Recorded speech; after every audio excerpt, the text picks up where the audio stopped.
Jack.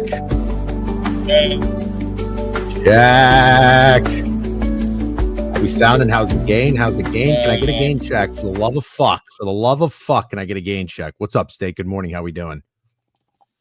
It's that if you get a gain check, will you then leave it the fuck alone? Yeah. Is this? I need to know. Tell me, baby girl, because I need to know. Tell me. Hold on, I got to turn the monetization. See, this is stuff you don't understand. This is stuff you don't understand because you don't have to get all techie. Techie. Hold on. When the Twitch starts, do you get a notification? Let me tell you something funny. The chat couldn't see it, but I could see it. There was like 27 seconds left on the countdown. You realized you forgot your wrist brace. So I got to watch you get up, go get your wrist brace, and then you sat here like this and you strapped it on like you were a UFC fighter getting ready to go in the ring, and that was fucking awesome. Yeah, I like that you use UFC fighter instead of bowler, so that's cool. I'll take that. So Yeah. just so you know, though, the behind the scenes, when we go live on this stream, you have to go to Twitch and you have to change the notification. So that way, every day when you get the notification on your phone, it says something new that's up to date, right? Can't have it be stale and past tense. So this was something with the update. Then you have to go to YouTube when the YouTube is started. Then you have to turn on monetization. I have the ads on right now. So we're getting 64 cents today. I have the frequency of the ads on medium. I will turn them up to high. If one motherfucker presses me today, what do you have your head down for? Sorry, you're putting me to sleep. All right, you know what? I'm done. I don't need this right now. My blood pressure is actually not at an all-time high. I'm stressed as a motherfucker, but that's okay. That's all right. We ride. What's up, everybody? Good morning. What did Snowman Sam put? All 64 cents on the IU Natty. You know, I can't wait till we get Beeve up here. I can't wait because I had a realization. I had an epiphany yesterday. And I talked to you about this a little bit. It is hilarious. You know, we don't make fun, but like the primers of the world of the sports betting Twitter, the Chewies, the Hovies, the homers out there, they are amongst us. The homers everywhere. Beeve's one of them. We're going to get Beeve up here. Some would call you one of them. Some would. I'm just saying. Not me. Just some would call you one of them. Oh, no. I bet my team selectively. I bet players on my team selectively 100%, but not every time. I'm very selective. And you know what nobody gives me credit for? At least for the futures, being right. Yeah, no, it's true. You do 8 units on the Rays, largest future over, bang. 5 units on the Magic, bang. Rangers, Igor to hit the Vezina, bang. Bang. I didn't really bet anything with Notre Dame. I haven't bet their win total in fucking ages. But we bet them to beat Penn State in the semifinal. You're fucking right, we did. And we bet some fucking player props. Yep. But then I wish I didn't give it back in the Natty. I said the whole time Ohio State's going to whoop that ass. I'm not going to bet anything. I just want to enjoy the game. Then I put like $800 on fucking Jeremiah Love props, and I think he had like 17 yards. Yeah. It's cold in Orlando. You know, it's cold. It's chilly. I would say chilly. Okay, fine. Whatever you want to say is fine with me. But you know, I have a sweater on and it's kind of toasty in here. I don't have a degenerate hoodie, so I'm going to down here. So I'm going to pick one up today for the manufacturer. Steak isn't a homer. He's probably almost even on Paulo bets, right? Yeah, that's pretty good. That's pretty good. What's up, Beeve? Good morning. How you doing? I'm doing good. You just haven't acknowledged my sub bang, so it's whatever. I'm just going to throw it to this. No, I don't want any acknowledgement. It's whatever. No. Please, Beeve, DJ. It's fine. Everybody gets the acknowledgement. I don't always see it present time because I didn't have the main frame up right now. Shady Beeve gave out 5 sub banks to get the party started. Thank you very much, Shady Beeve. No, I don't care what anybody says about you. That's not being a me guy. So we appreciate that. Yeah. I do give Krabs. I don't know if Krabs is in here up early, but I give him a lot of shit because he's like me guy this, me guy that. He wasn't even subbed to the fucking Twitch channel for years. Cam is money. 37 months. That is 3 years is 36. That is after 3 years. That might be the longest running sub we have. 37 months. I don't know that you can have any longer. We've been doing this for over 3 years. That's great. And State gave out 5 too. Wow, look at this. Oh God. What? I don't know. The stream just froze. It didn't freeze for you guys. No, you were lagging a little bit. Oh, it's my Wi-Fi. Jesus Christ. Well, I'll tell you what. Robotic. Let me get off Wi-Fi. Let me get my phone off Wi-Fi. I got 3 people in this household right now using Wi-Fi. I think my wife's on a corp call. Otherwise, we're good. All right, ladies and gentlemen, let's get into it. Steak, beef. Thanks for joining. We had a great time doing the recap last Monday, and back by popular demand. I'm just kidding. I don't think anybody actually demanded it, but no. Have you? You have a Raiders hat on, and you had the Raiders hat on yesterday. I give Steak shit. Do you have a nice hat collection or no? I do, but I'm really picky about what hat I wear. I probably have like 3. I do not have a Steak hat collection where he wears a different one every day. I wear like the 3 same ones. The Raiders one fits the best. I had this really nice A's and White Sox one. My dog chewed them up, so we're really getting low. I got to find ones that fit my head good. I got a small head, so there's not many that fit. You do have a small head. What's your hat size? Oh my! I can't see what that God, says. My I was looking for. Oh my God! Isn't that normal? I don't know, but me and DJ have the biggest heads ever, dude. Look at this. That makes sense. Beef has a pea brain. Yes, that looks insane to me. That looks insane. I have a ginormous head, dude. I have a ginormous head. I don't even have any hair. I have no excuse. Yeah, that's a good point. You probably never have to do I have to go this is after a haircut, so at least I get to go 1 if I have long hair. You just stay the same no matter what. Stay the same. Yeah. Steak, I think my head is slightly bigger than yours, or are you bigger than mine, or are we the same size? Weirdly enough, I think with your hair, you have a bigger head than me. 7 7/8, I think, is my hat size. I'm 7 5/8. I am just I have 2 really bad colics, so I'm my hair, I hate it. So I became a hat guy. I'm not a hat guy whatsoever. I never wore a hat until 3 years ago. It's actually funny when I see DJ wear that Ryder Cup hat, it looks a little off to me. It looks it is off, dude. Yeah. It does. You don't have to downplay it. Steak called me out, which was nice because he doesn't call anybody out for anything. So I know when he says something about the hat that it's really, the hat itself looked really cool when I put it on. It's just not the right fit, square peg round hole. So I don't know. Maybe I'll give it to somebody for a Christmas present. You're I was gonna say, as much of a homer as you are, we'll get to that in a little bit. Steak doesn't wear other teams' football hats. I was actually pretty impressed that you would wear a Raiders hat and you love the Twins. You have an A's and a White Sox hat. So I would never wear a Guardians hat. I would never wear a Packers hat. But other teams, I don't care. The Raiders are worthless, so I can wear a Raiders hat. That's very fair. Yeah, that's Raiders fair. would be, if I was going to start rocking NFL gear, Raiders would probably be near the top of my list. Beef, you're a Minnesota guy because you're from Minnesota? Yeah. Okay. I want to get this Dr. Parlay Builder. He's joined every stream and said the abuses animals. Do we have a mod out of here? Do we have a pretty mod? Good rage rate. I can't lie. Yeah, I'll get a good rage rate. I can't. It works. Yeah, that is. But maybe if he said it one time, we'd let him stay. Maybe, but spamming it is definitely irritating me. Or at least it was truthful. If it was truthful, I'd respect it a little bit more. Beeve is not a homer. He wants to trade JJ. Oh, I can't wait to talk about the Vikings. I can't wait. When did I ever say that? I never said that. Well, you went a little Mina Kimes, Josh Allen-ish on draft day. Well, I can come back to that now. I was right. Every time you talk, I can say I was right. It's tough because I want him to do good, but it's we'll get to that when we get to that. Shit. Should we just start with that game? Yeah, this motherfucker just said I was right after one loss. He just said it was right. Yeah, fuck it. I'm looking forward to it. And then we got to talk about the state of the NFL. Do you want to comment on your homer? Do you want to bring that up? I was listening to your. Yeah, let's do that before we get into it. So very quickly, as I was and B, this was actually not you that made me realize this. This was Snowman, and we're big Snowman fans here. But I saw his card on Saturday had Indiana first half, which hit, and I realized that Snowman, as big of an Indiana homer he is, I don't know if you follow Snowman. I think you probably do, or at least somewhat familiar.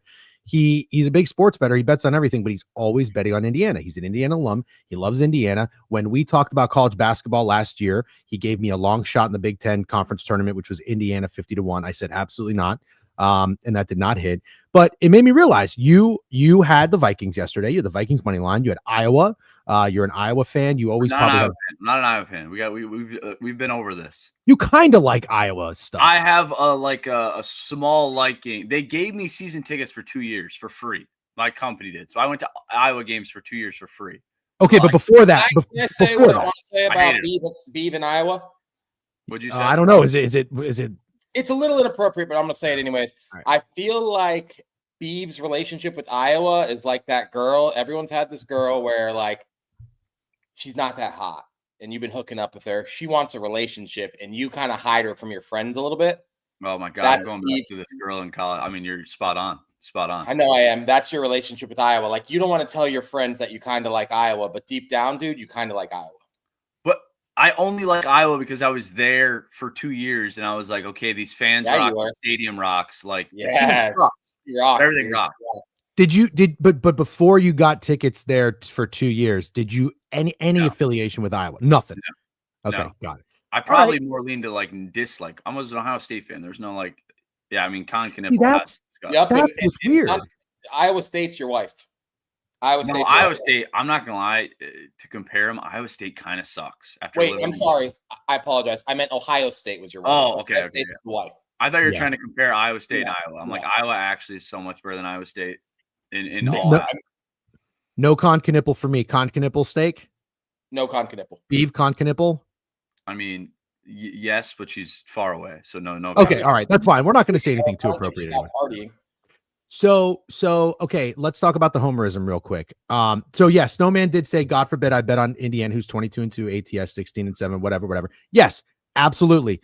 If it's hitting, I still have no problem with that. But it's just something I noticed. Sports bettors are also homers, and it's hard to separate the two. I think Steak is the best at separating church and state, right? So his fandom does not apply to any of his bets. And I will never forget, I still think the biggest bet I've ever seen Steak hit was the COVID year when you took the Packers to have the best record in the NFL and you took Aaron Rodgers MVP. I wanted to, you probably hit about 3 teacher salaries. Sickening to me. Yep, I know. I hit 30 grand on Aaron Rodgers MVP. Yeah, if you want to go ahead and just say the amount, that's fine. But Beef, I understand. I'm kind of with you. Like I had a hard time even betting USC over their win total when Caleb Williams was there because I hated USC, but I was like, fuck it. At least I'll get like some hedge out of it. I'm surprised you don't get on him more about that because you're on me about the Yankees fucking every day. You were on my dick about the Yankees every single day. But to be fair, no, it's a pretty fair point. That's yeah. No, it's a semi-fair point. Even a Twins rival, they just own us. So it's not even. You were betting the Yankees to win the division in the season. You bet him almost every game in the playoffs. And my whole point was there was no greatness. Like the Yankees sucked. I think you were just blinded by like the brand in the playoffs and you didn't trust any of the competition. Well, I think the names got me. But like what names? Volpe? No, it's Aaron Judge, Bellinger, Stanton. Bellinger. Dude, if you don't believe every year you just get this weird feeling around playoff time that the Yankees are going to go on a run. I feel it too every year. I'm so glad I didn't bet it this year, but I normally bet it every year. Every year I tell myself. And I'm going to bet it next year because I lost so much money on them this year. Like they're just a team that they're going to just keep spending money until they win. So I'm going to be there the year they do it. Okay, now that I understand. If you can't beat them, join them. Like the Dodgers. Ew. You getting mad about the Dodgers bets? Like the Dodgers, I really don't hate the Dodgers. Like they don't have the same hatred for me as the Yankees. They just have all the fucking talent. Yeah, I'm more like envious of the Dodgers because of what they're capable of doing. The Yankees being in the Rays division, but also like Mookie Betts, I like a lot. How do you not like Freddie Freeman? He's awesome. And then Shohei rocks. Yeah, You're a Shohei hater? No. Shohei rocks, but let's be honest. Like the guy escaping the gambling stuff is a little. It's a little. I mean, he's the greatest player to ever live, and he gets to fucking gamble and get away with it. He really is. He rocks. Yes. Clase couldn't do that. No, he could not. No, I don't hate Ohtani, just to be clear. But that's not like he's not like a Freeman or a Betts to me. Like I like those guys. But anyways, what I was getting at, and we're almost done with this rant. You are. I don't think you get talked about enough to be a candidate of a Mount Rushmore of homers in the sports betting space, because I think DC did this recently, and DC does a really good job at shit like this. But like Hovey's on there, Chewy's on there. I don't know if Trent was on there. He's always bet on his favorite team. But Beef, you bet on your favorite teams a lot. Is there a week you haven't bet on the Vikings this year? No, there never will be. That's crazy. That's I've been on crazy. the Vikings every week for probably the last like 6 years. Let me ask you a question. That's B. crazy. When you were on Ramble yesterday, and I pointed out that Taylor Mathis and Betting Queens was on the Vikings. Did you get nervous deep down? No, I was sad because I was more like, this shit isn't hitting. I mean, honestly, I was nervous before the game. I really didn't think we had a chance that game after we blew our load too early. I mean, we blew our load and then tried to hook up with the hot chick, and it was over with. We were never beating the Ravens. It was, but I agree. I'm always gonna bet him. It's always gonna. Yeah, no, I would put myself. I am basically Chewy with bigger units and getting less pussy. But if I got the same amount of pussy as Chewy and had small units, I'd beat Chewy. And maybe slightly better looking than Chewy. Slightly. It's close. Well, you're taller, so like by default, like tall guys would like chicks prefer that. But anyways, I'll give you credit for at least acknowledging it. I always say I have no problem. I have no problem with things that people do in life that are different from me. Nobody wants everybody that's the exact same, as long as you own it. So that's crazy though. Betting on the Vikings every game for 6 years is absolutely insane. Hey, last year when they went 14-2 was really fun. 14-3. Yeah. Whatever. No, it's okay. You didn't want to remember that Lions loss, but I understand. Just like Snowman said, he's betting on Indiana. They're covering. They're winning. Good for him. Well, they didn't cover against the Penn State game, but I just wanted to address that. Okay, Steak, I got a question for you, and then we'll get into the recap. When's the last time you've bet on the Minnesota Vikings? Oh, I do it occasionally when I like them. I know you do. Or the Florida Gators. When we scored 3 points against the Falcons, we were all collabing on them then. That was a shit wager. I don't think you should bet on them. You never did. That's the last time I bet the Vikings. Yeah, 6. They scored 6, just to give you guys a little bit more credit. Thanks for the memories, Beeve. I put $1,000 on the Minnesota Vikings against the Falcons. That was the last time I bet on them. And to be honest, I like them in that game. If you were a Browns fan, would you not do this? What? No, because I mean they make spreads for a reason. You can bet the spread. But my problem is I put like if the Vikings cover yesterday, I don't give a flying fuck. Like I should just put only money line every time. Because like if they would have lost by 3, I would have still been pissed off. Yeah, but that's the whole point. At least you win money. So there is a little bit of a emotional / fine. I know you don't see it that way. I get it. I never will. One day I want you to experience it though and just see what it feels like. That's the thing I want. Don't knock it till you try it type of thing. But I can't on the Vikings because you only get 17 bets with them. And on the Twins, I could maybe do it. I only get 17 chances a year to bet the Vikings. So I gotta use them all.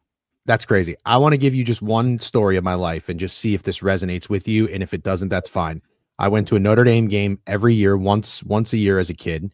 And I went and I saw them. My dad would always try to go to see inferior opponents so we would win. So like Rutgers, Nevada, and I'd be like, this is so boring. Like, why don't we ever go see big games? He's like, trust me, you don't want to go to a loss.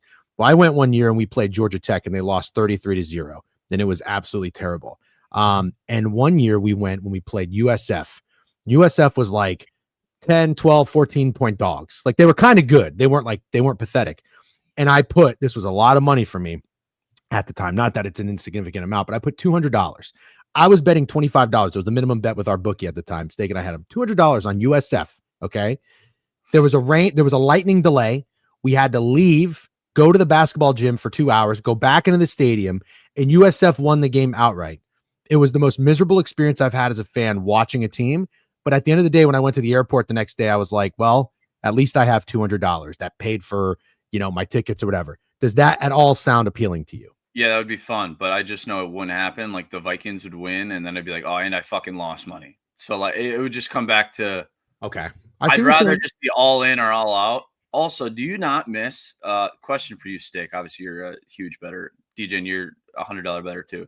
Do you not miss all my buddies bet like $10 to $20 and they'll be down like $95 at the end of the week, right? And they'll be like, okay, I gotta win to pay the bookie, or so I don't have to pay the bookie. And they'll do like $100 wager, and it's like the most fun sweat I've ever watched them do. But I can't do that because if I lose 10 units, it's like I'm not throwing $1,000 wager to get back to even. Like you kind of just got to cut your losses. Do you wish you could go back in time where you were a $10, $20 bettor if you ever were? It was the best. And I'm like telling my buddies, I'm like, no, just keep doing that and never go up, and life will be good forever. You'll be able to gamble forever, never get mad.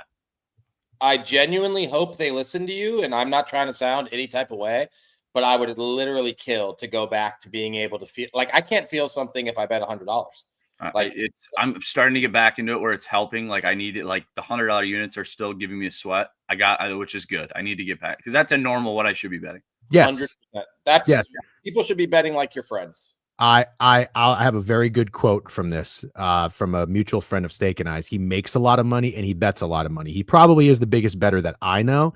And, but I all throughout my 20s, Beav, I've been betting since I was 18 years old. Literally, Steak knows this, till I was probably 29, 30, I bet $25, maybe 50. And I bet like a bitch, but like I could afford to bet a little bit more, but I just hated losing it. And so my friend said this, our friend said this. He said, it's like a never being fulfilled as a gambler, because when you lose, it sucks. And when you win, you just wish you bet more.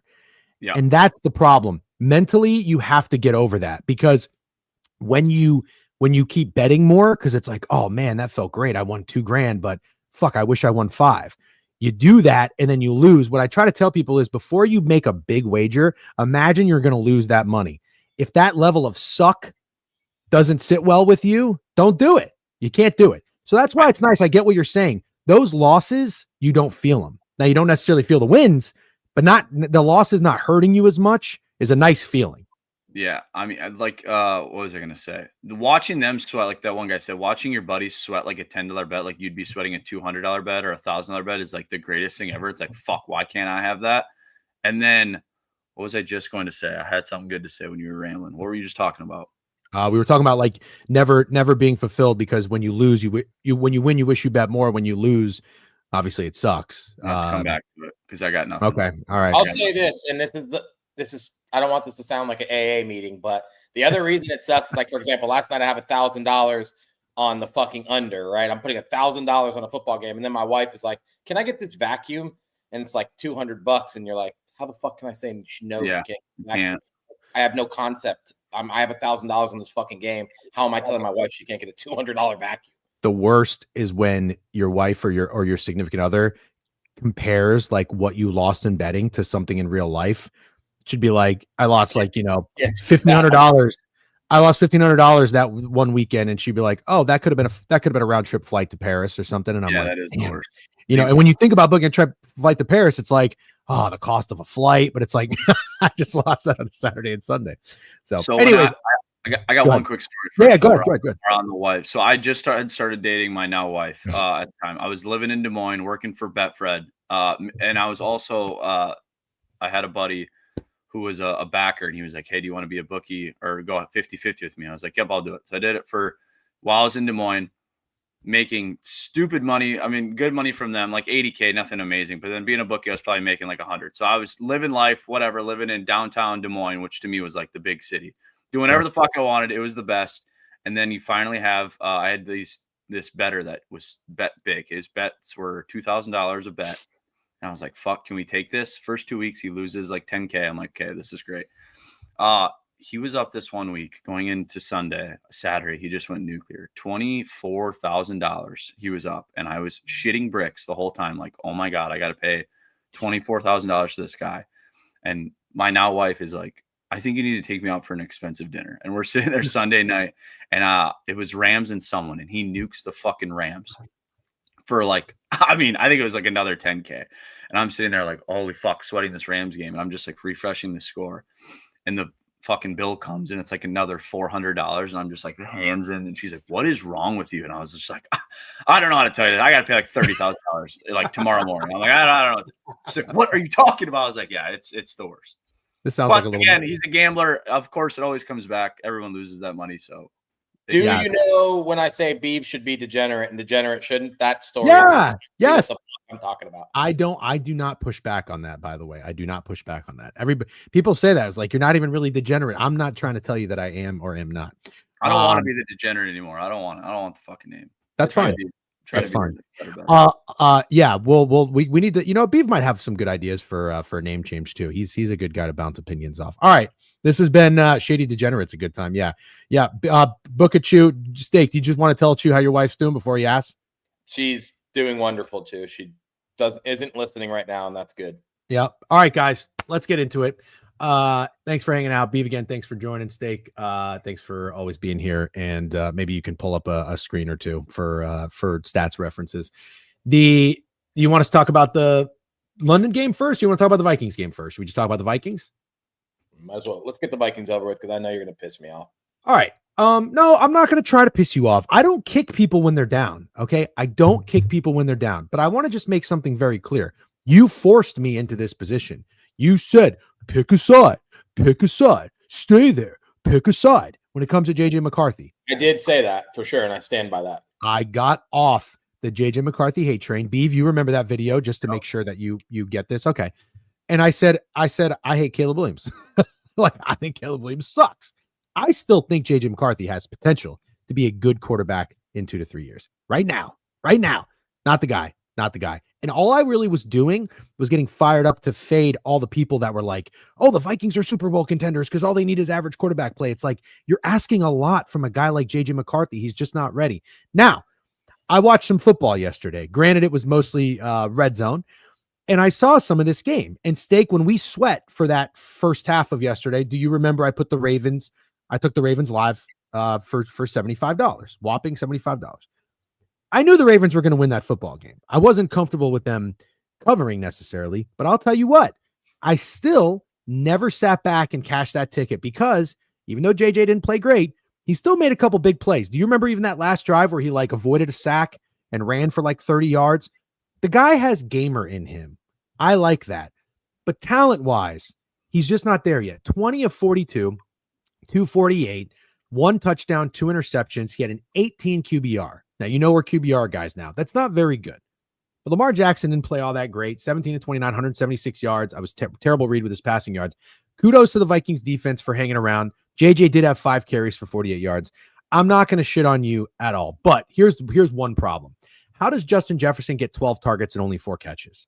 How does Jordan Addison get 11 targets and only 3 catches? Josh Naylor was your leading receiver, 5 catches, 124 yards. So I'm not kicking you guys while you're down. The Ravens might be somebody we need to talk about, but let's go around the room real quick. Steak, what were your takeaways from the JJ McCarthy performance last night after he was viral on social media for his alter ego known as 9? Josh Naylor is a baseball player.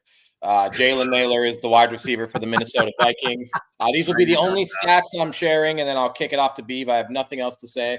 JJ McCarthy had 72 more passing yards than Lamar Jackson, and he had 12 more rushing yards than Lamar Jackson, and that's all you need to know about this game. Steak asked, why did Justin Jefferson only have this many catches? Blah, blah, blah. Justin Jefferson was the worst game I've ever watched in his career. He got to catch the fucking ball.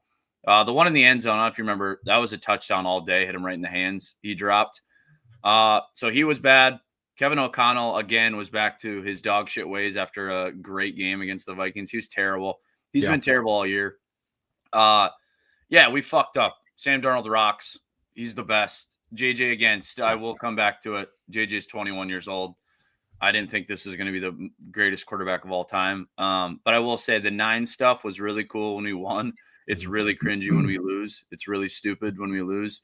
And I'm really struggling to defend him on Twitter anymore. Like I'm running out of shit to say. I can't save my own ass any longer. Yeah, to be fair, there's no defense really. Like I was obviously joking. He looked like shit. We have eyeballs. Somebody said in the chat he looked really bad. But let's just call the whole team out while we're doing it. Like Justin Jefferson looked straight up uninterested. Like the deep balls were miserable. The play calling was miserable. But Justin Jefferson wasn't trying to fight for those balls so they weren't intercepted. He wasn't trying to catch that fucking touchdown. Justin Jefferson, shitty game. Like I'll go as far as to say that's probably the worst game I've ever seen Justin Jefferson play. By far. Wow. But then you have to mention like everybody gets the ball to Justin Jefferson. You could be the most dog shit quarterback ever, and Justin Jefferson is probably having 6 catches for 80 yards at minimum. Like that feels like before these games, Justin Jefferson's floor is like 70 yards and 4 catches. So he looks pretty pissed off.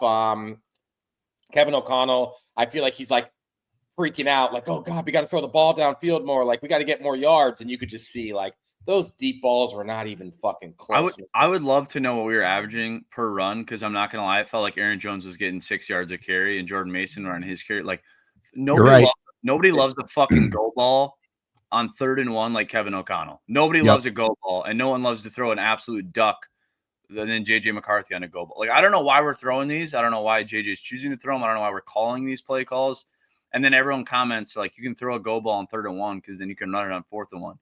Oh, I would just run it on 3rd and 1 if you're going for it. If you have 2 chances, fucking run the ball. Kevin O'Connell's bad, and JJ doesn't help him right now. So it's both of them. Yeah, you are absolutely right. Aaron Jones was averaging 5.2. Mason was averaging 6.3. I think it's absolutely ridiculous in a game where you're 10-9 in the first half. Your running backs are averaging 6 yards a carry, and they have 9 and 4 carries. And coaches do this, and it's so frustrating. It's like they get an opportunity. They want to be cute. It's a big game. It's a sold out stadium. You have a young quarterback. It's like, look what we can do. Fuck that. Get in, get the win. Do what's right. I'm glad you're criticizing Kevin O'Connell. Steak took the easy way out. Let's just be real. Steak comes in here and points out that JJ McCarthy played better than Lamar Jackson. Joking. That was a fucking joke. That was obviously a troll. JJ McCarthy was awful. It was a joke. I don't know with you. That is how Twitter, we have eyeballs. The chat heard me. I said that is how Twitter people do it when JJ beats the Lions. They just bring up his stats. So if you want to bring up stats, exactly. JJ was better than Lamar. What are we talking about? On the season, McCarthy has 5 touchdowns, 6 interceptions, a QBR of 26.7. And I will say this last thing, and then we can move on. Well, not move on. I want to talk about the Ravens for a little bit. You said he's 21. Actually, Beav, I hate to inform you, he's 22 and his birthday's in January, so he's really close to being 23. Whatever. I think though, in all seriousness, this goes back to a guy who's just not ready to be a franchise quarterback, and it really would have behooved the Vikings to have a veteran in there, even if they kept Daniel Jones. I know that's easy to say in hindsight, but like just a guy who's played so JJ can sit and learn a little bit more. Yeah, anyway. We have backups that are terrible. I mean, he's learning nothing from fucking what is it, Brosmer, and I don't even know who the other backup is now. We signed some guy. That's what's crazy. Your quarterback room went from being pretty fucking sound last year to nothing. So that's wild to me. And that's all on Kevin O'Connell, in my opinion. I think he just got too cocky. He just got a little too cocky from last year's success. So I think he got too cocky, and now I think he's freaking out. And I think those play calls from yesterday are a guy freaking out because he thinks he's like, damn, I have to prove it. And then Sam Darnold can't miss. Sam Darnold can't miss. I feel like Sam Darnold's had 5 incompletions in 2 games. That motherfucker cannot miss. He's so good. Honestly, he's so fun to watch. So I'm so happy for him. Like genuinely, like when I watch Seahawks, I'm like, God, I'm fucking happy. Like Sam Darnold rocks again. But I do want to shout out. The defense. Defense was fucking nailed. It was bend don't break all day. The defense was as good as they could have been. They even got the stop in the 4th quarter when they had to get one to give us a slight chance, but we knew JJ wasn't going 80 yards with no timeouts. That was never happening. But I mean, that's something to take away from it. It was the worst. Also, Miles Price is a terrorist. The kick returner, back-to-back fumbles. Yeah, that's what I'm saying, bro. He got one back, but I'm like, dude, you're fucking worthless. But he's actually I don't want to be that guy, but those 2 kick returns and 2 stupid ass interceptions on deep balls, it could have definitely been a different game with how well the defense played. Yeah. And real quick, Special K pointed it out. I did want to mention, we talked about the Ravens, how odds wise they've been favored to still win the division despite being 1-5. And people are buying into them winning the Super Bowl, which I kind of talked about too. And then I talked myself off of it because it was very public. I'll probably regret that because I'm a fucking idiot, but it should be noted. The Ravens defense is playing well. They were missing a lot of people. They got healthy. Maybe all this makes sense. They're going to be a team I'm not looking to fade. And I did want to point out last thing for the Vikings, and we'll move on. Did Jonathan Grenard get injured? Because he's a very important player to your defense. He did late in the game. And Dallas Turner, in case you're wondering what he did yesterday, 2 tackles. He got had a sack. Flag you've ever seen. The worst sack ever. Like I said, Dallas Turner he's a fucking, I don't care what you say. He's an idiot, but he's a gamer. Like he's a stud. I don't care. Okay. He's raw. Okay. Because I watched Danielle Hunter yesterday. I think he had 4 sacks, and I just can't believe you let Danielle Hunter's worth fucking 30 more million than Dallas Turner. Might be worth it. Oh no, it's not Dallas Turner or Danielle Hunter. It was Danielle Hunter or Jonathan Grenard, and Grenard performs almost as well as Hunter. Yeah. For okay. Fine. Fair enough. I'll move on from that narrative. Okay. Let's talk. By the way, a couple sub bangs real quick. McKiffin, thank you very much. 12 months. Special K, 29 months. 29 months of listening to DJ and bet on Taj Bradley and Baker Mayfield. Yeah, that's happened. That's happened quite a bit. Hype Train was at a level 4. Dr. Parlay Builder did follow us, so thanks for that. And Jet Broseph, 35 stream streak. Jet Broseph, we appreciate. Thanks for tuning in every day. Okay. Falcons, Colts win. They don't cover. I don't know that it got down to 5.5. Maybe some people did. It was popping around on Profit X, but the I saw our guy Cornfield's post on Kalshi that he took a flyer on Raheem Morris to be the next coach fired. Got some other candidates in there, but for a long shot play at like whatever it was, 15, 20 to 1. I don't hate it. But Steak, I want to start with you one more time. We'll switch it up next game, but I know you've already come out as admitting the Falcons stink. Penix might not be that guy. Raheem Morris is, as Beeve would say, a terrorist. Penix was 12 for 28, 177 yards, 29 QBR. Daniel Jones did not play a good game. He's got sacked 7 times, 31 QBR, 1 touchdown, 1 interception. Jonathan Taylor, absolutely insane. 32 carries, 244 yards, 3 touchdowns. Bijan didn't really do too much. Oh no, he did okay, but he didn't score. Fucking Tyler Algier with the 2 touchdowns. Colts 31-25. Steak, what is there to say about the Falcons? Are they officially dead at 3-6?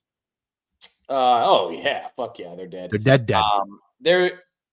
There's a lot of bad in Atlanta, but it all starts with Raheem Morris. I think Penix is really bad too, to be honest. He's just immobile and I mean, I don't know. There's so much bad. It's hard to say. Kyle Pitts has fucking stone hands, but everybody knows that. But I think not only is Raheem Morris the worst coach in the NFL, and that's saying a lot since Mike McDaniel still has a job, I think Raheem Morris is by far the worst coach when his team has a lead. The play calling, everything becomes abysmal when the Falcons have a lead. And you could see it here. Punt, fumble, punt after the Falcons took the lead in that game. You could say it really easily. Falcons should have won the game. I'm developing concerns about Daniel Jones. I think he's not lost fumbles, but I think he's fumbled the ball 6 times in 2 games. He's looking like fucking he can't hold on to that ball for shit. Like he is fumbling the fuck out of the football, but Jonathan Taylor's a cheat code. Honestly, probably should win the MVP, for being honest. If it wasn't a quarterback award, I think Jonathan Taylor would be the favorite right now because he's a fucking freak. But yeah, Raheem Morris got to go, man. It's a sad operation in Atlanta at this point. Beeve, thoughts on the Falcons Colts? I saw you bet on the game. I think you came away profitable, right? Yeah, I had Falcons plus 6.5 and team total. Okay. That those should have been no sweats, but it almost got sweaty there for a second. Yeah, I agree with most of the stuff he said. Penix is really bad. He's a tough watch, like in every way. I also think I do think Cornfield's bet is kind of a shit bet. I get it's a long shot, but they're just good enough to keep hanging him around, and he'll probably be here next year for sure. I don't know, they're in a lot of these games with these so-called good teams. I think more I took away from the Colts. I think the Colts are back to what we thought they were. I think they're frauds. I hate it because Colts have nobody that you can dislike on their team, but I mean, you lose to that Steelers team that's horrific, and then you almost lose to even worse Falcons team. I'm sorry. I think Daniel Jones is kind of back to Daniel Jones. It's Jonathan Taylor, and that's about it. When you say the Colts are fraud, I feel like that's a little extreme. Like fraud, like what level of fraud are we talking? Like fraud, like they have 0 chance to win the Super Bowl. Oh, okay, that's fine. But like, how about win a playoff game?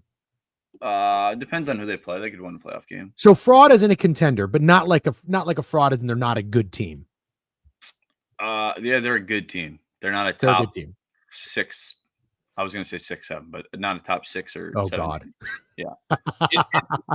I think it's a good team everywhere, and it just strictly depends on if Daniel Jones turns into a fucking pumpkin or not. That's the concern. The rest of the team is fucking sick. Yeah, they do give me last year's Vikings vibes a little bit with less talent. Yeah. Great question. Do you think Penix would be better in a different system? Yeah, because this Zach Robinson guy, the offensive coordinator that the Atlanta Falcons have, I mean, did they fire him yet? Or is he still there? I don't know that they fired him. There. I think he's still there, and I won't write off Michael Penix fully until he gets to play in a different system. But he has Drake London and Bijan Robinson. I'm not giving him too many excuses. He also just misses throws. Like, he misses so many throws. Yeah. Like, and bad. Kyle Pitts is terrible. Someone said he went before Jamar Chase. I thought Jamar Chase went before him, but did he go before Jamar Chase? I know he went 4th. No, Jamar Chase went 3rd, right? Some guy tweeted. No, Trey Lance went 3rd. Oh my No. God, he went 5th, dude. Jamar Chase Jamar went Chase 5th. went 5th. That's Oh insane. my God. One of the worst picks of all time. I drove to FanDuel at MetLife Stadium because betting was illegal in New York, so I had to go to New Jersey, and I made the second largest bet of my life. I put $1,500 on Kyle Pitts under 5.5 draft position. And I thought he was going to be generational. I gave about 500 of it back. Everybody did, dude. Everybody was Yeah. sucking his dick it was crazy. I take him for a touchdown almost every week because it's like plus 350. I'm like, dude, he's gonna score. He just doesn't. I mean, they don't only get 2 chances to score, really. Yeah. Okay. Wait. Did I tell you the story of me on the Amtrak from New York to Philadelphia? I was going to Vikings Eagles in Philadelphia, and my train conductor literally on Amtrak was Kelly Pitts, Kyle Pitts' dad. No way. Yep, and he was a fucking giant. He started talking about football. I had a Gators hat on, and he started talking about the Falcons, dude. He was bitching about the play calling, and this was like Kyle Pitts, right after Kyle Pitts' rookie year, so it's his second season. Bro, this motherfucker was like, yeah, they just got horrible play calling, and then I seen his name tag said K Pitts, and I looked at it, I was like, damn, you look just like fucking Kyle Pitts. I'm like, you Kyle Pitts' dad? He's like, yeah, I didn't say it. He's like the captain of the fucking Amtrak. He was like 6'6", and he was Kyle Pitts' dad. I didn't say 6'7". Dude probably thought he was gonna fucking make it out, get a home bought for him. I mean, he's probably still driving that train with how Kyle Pitts is playing. He's probably never making it out. He's probably still driving that train right now as we speak. He said he was never quitting. He said he loves what he does. Well, he doesn't have a choice now. He's got no choice. Okay. DJ, where's this house you're at? You're in Orlando? He's in Orlando. That's his mom's house. Yeah, temporarily. I was wondering where you go when you go. I didn't know if you just actually had a house in Orlando. I'm like, I didn't think we did, but we knocked it down. We're trying to build a new house, so that's why I'm stuck at my parents while that happens. And if anybody tries to invest in a real estate project, I wish I could tell you just leave it in the stock market and in crypto. I heard you say it was cold. How cold is it? Well, it's like 50 today, and then it's going to be 35 tomorrow morning. Hold on. Well, I can do where I used to live. In Sioux Falls. We're at 24 right now. Snow still on the ground. Okay. I have a corp thing I have to address, but can I tee you guys up for the next game? And then this might take me like 5 minutes. You're totally fine. Okay. All right. Next game. Let's talk Giants Bears. So took the Giants live in this game. Felt pretty good about it. Not making any excuses for Jackson Dart getting hurt, but the Bears outscored the Giants 14-3. God, how fucking terrible is Russell Wilson? I'm so glad we hopefully have to never watch that guy play quarterback again. Although maybe we do, but because Jackson Dart had a concussion, I don't know how long he's going to be out. 19 of 29, 242. But he had 6 carries for 66 yards. I mean, this Giants defense was moving the ball offense was moving the ball at will against the Bears on the road. I thought it was very impressive. I guess I'm not a Dayball guy, but you have to give a little credit to Dayball too. No Scatabo, no Neighbors. This to me, like it's fair to say Jackson Dart is not a fluke. Like this guy could be a quarterback in the NFL. We'll see what happens when you get a little tape on him next year. But I was so impressed with Dart, and I'm not even a Bears hater, but it's almost like I hate to say that I feel like the Giants deserve to win that game. They really did. They deserve to win that game, and it's Caleb Williams 20 of 36, 220, 1 touchdown, again no interception. So people are gonna be like, see, he played a good game. I don't know, man. I'm just not seeing it with Caleb Williams. He had some good runs, 8 carries for 63 yards. Great running back. He's a good running back. You know what he reminded me of, Beeve? And I was going to tweet something about this, but I couldn't find the right words. He sort of feels like a Justin Fields, but with like a little zestier. You know, like you ever see, I don't know, you guys have probably never seen the movie Office Space. He's got a way better arm, but when he runs, it gives a little Fields vibes. He just doesn't really make any big throws. He doesn't make any challenging or difficult throws. But he did make some plays late. I understand it was imperative. DJ is so wrong. I'm sorry. I'm not seeing it with Caleb Williams. I'm just not. Go ahead, Steak. I mean, I totally fine if you don't see it with Caleb Williams. He's so much fucking better than Justin Fields, dude. He's so much better. We had to watch Justin Fields yesterday. He's still playing. He's fucking That's horrible. why I didn't send the tweet. I know he's not as bad as Justin Fields. He didn't do anything. Love. DJ for sure didn't watch the game. I had Red Zone. That's all I had. No, that's not true. I did watch the game. Caleb Williams is not. I know he's better than Justin Fields. I understand that. I was making a joke about him running the ball efficiently. He had 8 carries for 63 yards and a touchdown. running the ball. Well, the Giants have lost 3 games where they had a 93% win probability or higher. So that's super fucking awesome for my win total. Russell Wilson is the worst quarterback ever. Like, Russell Wilson is the worst quarterback ever. I want to talk about that first. Because, like, you're 2-8. And Jackson Dart's fun. It's been awesome to watch him. Cam Scatterbo is fun, but why not Jameis? Like, I understand if you're like the Vikings and your option is Carson Wentz or Max Brosmer, so you're like, I'm not going to put fucking Max Brosmer in there and feed him to the Wolves. You could feed Jameis to the Wolves. Why the fuck wouldn't Jameis Winston come in this game? Jameis would have won that game. He would have won that game for sure. I would have to agree, man. He definitely would have made it interesting. Russell didn't make it interesting at all. Russell Wilson fucking stinks. I think Jackson Dart's absolutely the man, but I can't. It's a gritty win for the Bears. Like, can we hate on the Bears here for getting a gritty win, outscoring a team 14-3 in the fourth? And Caleb had 8 carries for 63 yards and a touchdown. Like, I feel like Caleb made no mistakes and did everything he needed to do to win. I think he looked good as well. I yesterday, I think, was one of the better games I saw of him. From a betting standpoint, I'm almost really happy they won that game because I think the Vikings next week are going to murder them. I think they're a whale.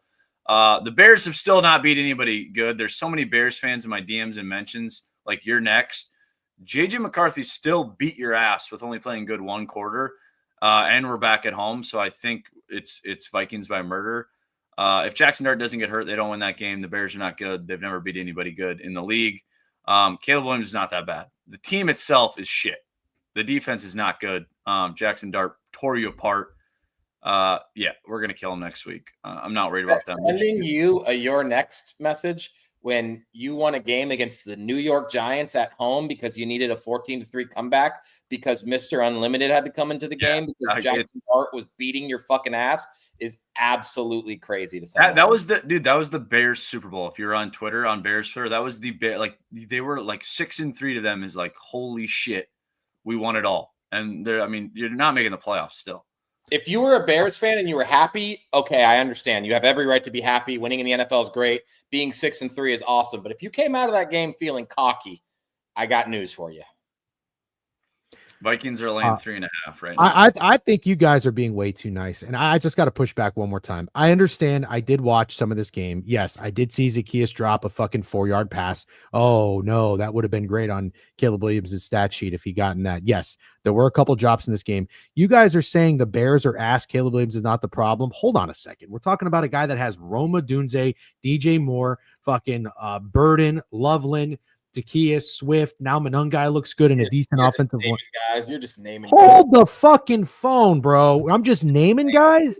Yeah, what are we talking about? Dudes, did you say Zacchaeus as a fourth option? As a fourth option? Cares, dude. I'm lean more with DJ. Like, that's a good. You're out of your fucking mind, especially superstars though. Bro, in week 10, Dunze and DJ Moore in week 10. Scary Terry ain't playing ever for the Commanders. Look who Baker's got to throw the ball to. This is a fine offensive unit that the Bears have. And how many fucking points they have going into the fourth quarter of that game until Jackson Dart got hurt? 10 at home against the Giants. Give me a fucking break. Trying to act like this isn't Caleb Williams. I'm so sick of this Caleb Williams bullshit. What do you mean this isn't Caleb Williams? They're 6-3. He has 2,200 yards, 13 touchdowns, and 4 interceptions in a 90+ quarterback rating. What are we upset about? This is a huge success for the Bears. Okay. He might throw for 4,000 yards. He might be the first Bears quarterback to ever throw for 4,000 yards. Hold on. Let's just look at this for a second. Can we break this down? By the way, DJ Moore fucking sucks. He's so washed. Okay, fine. Can we break this down for a second? Sure. They have a come from behind 1-point win against the Raiders, 25-24. They have a 1-point win against the Washington Commanders, 25-24. They have a win against the Saints at home. They have a come from behind win against the Bengals. They have another come from behind win against the New York Giants. I'll just repeat one more time. Come from behind wins against the Raiders, the Bengals, and the Giants. Every other year before this year, the Bears lose those games, number one. I understand that. Number two, surely you're going to do the same thing and go through the Patriots schedule next, right? And the wins of course I'm going to go, but I'll tell you what, the Patriots probably skull fuck a few more teams than the Bears do. The Bears are beating the shittiest competition by the skin of their nutsack, and I just read you a roster that is certainly not at the bottom half of the league. Acting like the Bears have nobody is crazy. I didn't act like they have nobody. You were acting like they were the fucking Monstars. When Baker has come back wins, it's cool. You sound like corn now. Baker had comeback wins against the Houston Texans and not that impressive. That defense coming back against come on, you scumbag bitch. Not the offense, the defense, yes. Anyways, listen. Gave up 29 points to the Jags. I have no beef with Ben Johnson. I have no beef with a lot of guys on this team. And Chicago is my favorite city in the U.S. I want people to understand that. But we got to stop pretending. Well, I think we are just babying the fuck out of Caleb Williams because he doesn't throw a lot of interceptions and the Bears are winning games. Okay, so let's just keep that in mind. The next time they play a divisional opponent, when is that? Oh my God, they play the done Vikings. POD. I don't think he's listening. I just said this. I think what? He was going Corp. Yeah, Beef said Vikings are a whale, which Beef saying the Vikings are a whale. I did let you guys know I had a Corp thing to do, and I didn't make a Yeah, but I'm saying the Bears winning that almost makes it even better to murder the Vikings next year. The Vikings is that what you said? Was that your take? 100% agree. Put the Vikings on my card and put them on my card large. And also, I will bet you your dog that the Vikings fucking murder the Bears. I get your dog, you get my dog. Winner gets the other person's dog. You let me know. Or a Hooters. You can't take D-Gen's dog right now, unfortunately. Not D-Gen's, Chewy's dog. I want Chewy's dog. Oh, Chewy's. People are saying that other quarterbacks would get more leniency than Caleb, but we have to understand Caleb is a first overall pick with a lot of expectations. Yeah, totally fine. I just think he's living up to them at this exact moment. And also, I think out of your mind. I think next week he's 6-3 with 2,200 yards, 13 touchdowns, and 4 interceptions. How many times are you going to say that? Click your heels next time. On pace to do something a quarterback for his franchise has never done. How the fuck could that not be living up to the expectations? I'm so confused. Almost losing to the Bengals. Almost losing. The Giants. Oh my God. You know what almost losing means? Winning. What? It's the fucking NFL. Almost losing is winning. Let me tell you something right now. When the Bears go to Philadelphia on November 28th, I might have my largest play of the season.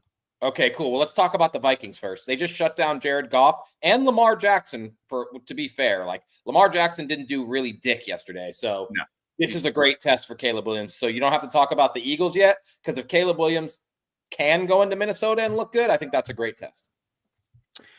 If Caleb isn't 9-0, he's a failure. Shaking my head. Okay. Absolutely not. This is coming from a Bears fan too, by the way. This is coming from a Bears fan. Still dragging these nuts. Shut the fuck up about the Vikings. Call you. You're on the wrong stream. I'm just being honest with you, man. You're on the wrong stream. You got one guy with Randy Moss behind. All right, let me ask you this. This is D-Gen's worst take. I'm okay with that because I think people are just blinded by lack of interceptions and wins against terrible opponents with how Caleb Williams is really not that guy. Let me ask you this. What would it take for my take to be right? They're playing the Vikings, the Steelers, the Eagles, the Packers in the next 4 games. If the Bears go 1-3, do I at all look right? And then they turn 6-3 into 7-6. Is D-Gen right or no? You'll definitely be stacking up towards the being right, if that makes sense. Okay. I'm climbing up being right mountain. Finish 8-9 and they miss the playoffs. He starts playing a lot shittier. Sure, that's how this works. We're overreacting, obviously, but yeah, I don't agree with you. Okay. All right. Fair enough. Let's move on to the next game, shall we? Yes, we shall. All right, Bills Dolphins. I don't have a whole lot to take away from this one, except one thing. Well, no, I have 2 things to take away. There's something really wrong with the Buffalo Bills. And again, this is a 6-3 team, so maybe you guys want to go ahead and have a fucking parade. But there's something going on with the Buffalo Bills that just doesn't really seem right to me. I think Sean McDermott, from what I watched in this game, looked really, really, really pissed off, which is great because I like my coaches to be show emotion and show passion. But I think he can tell, if he doesn't make something happen with this team this year, he's out. He's done. He looks like a guy who's coaching for his job, which is kind of crazy. I don't think we thought that coming into the season. Meanwhile, did Mike McDaniel just save his job? Well, his job's already saved, I guess. But did you see the video of them celebrating in the locker room with his speech and everybody fucking, he's like, this is what we did This is what we did. It's a little hilarious. Relax, bro.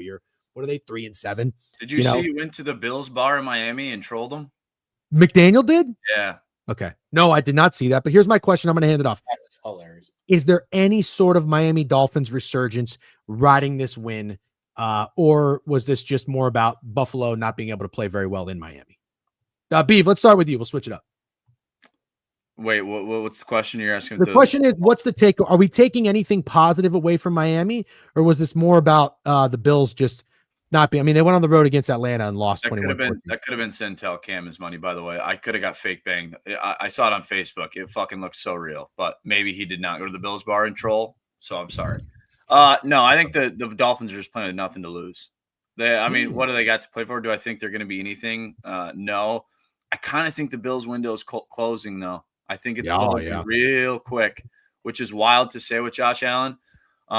It's so weird because he kind of did it every year without talent, and this year I think they maybe even have a little bit more talent on the defensive end, and they suck.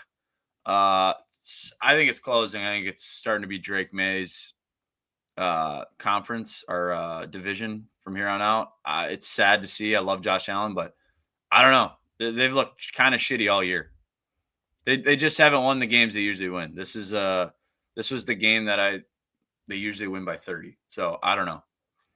It's funny because I wouldn't think we'd be talking like this after they beat the Chiefs last week. It's really funny to think about, like they beat the Chiefs last week.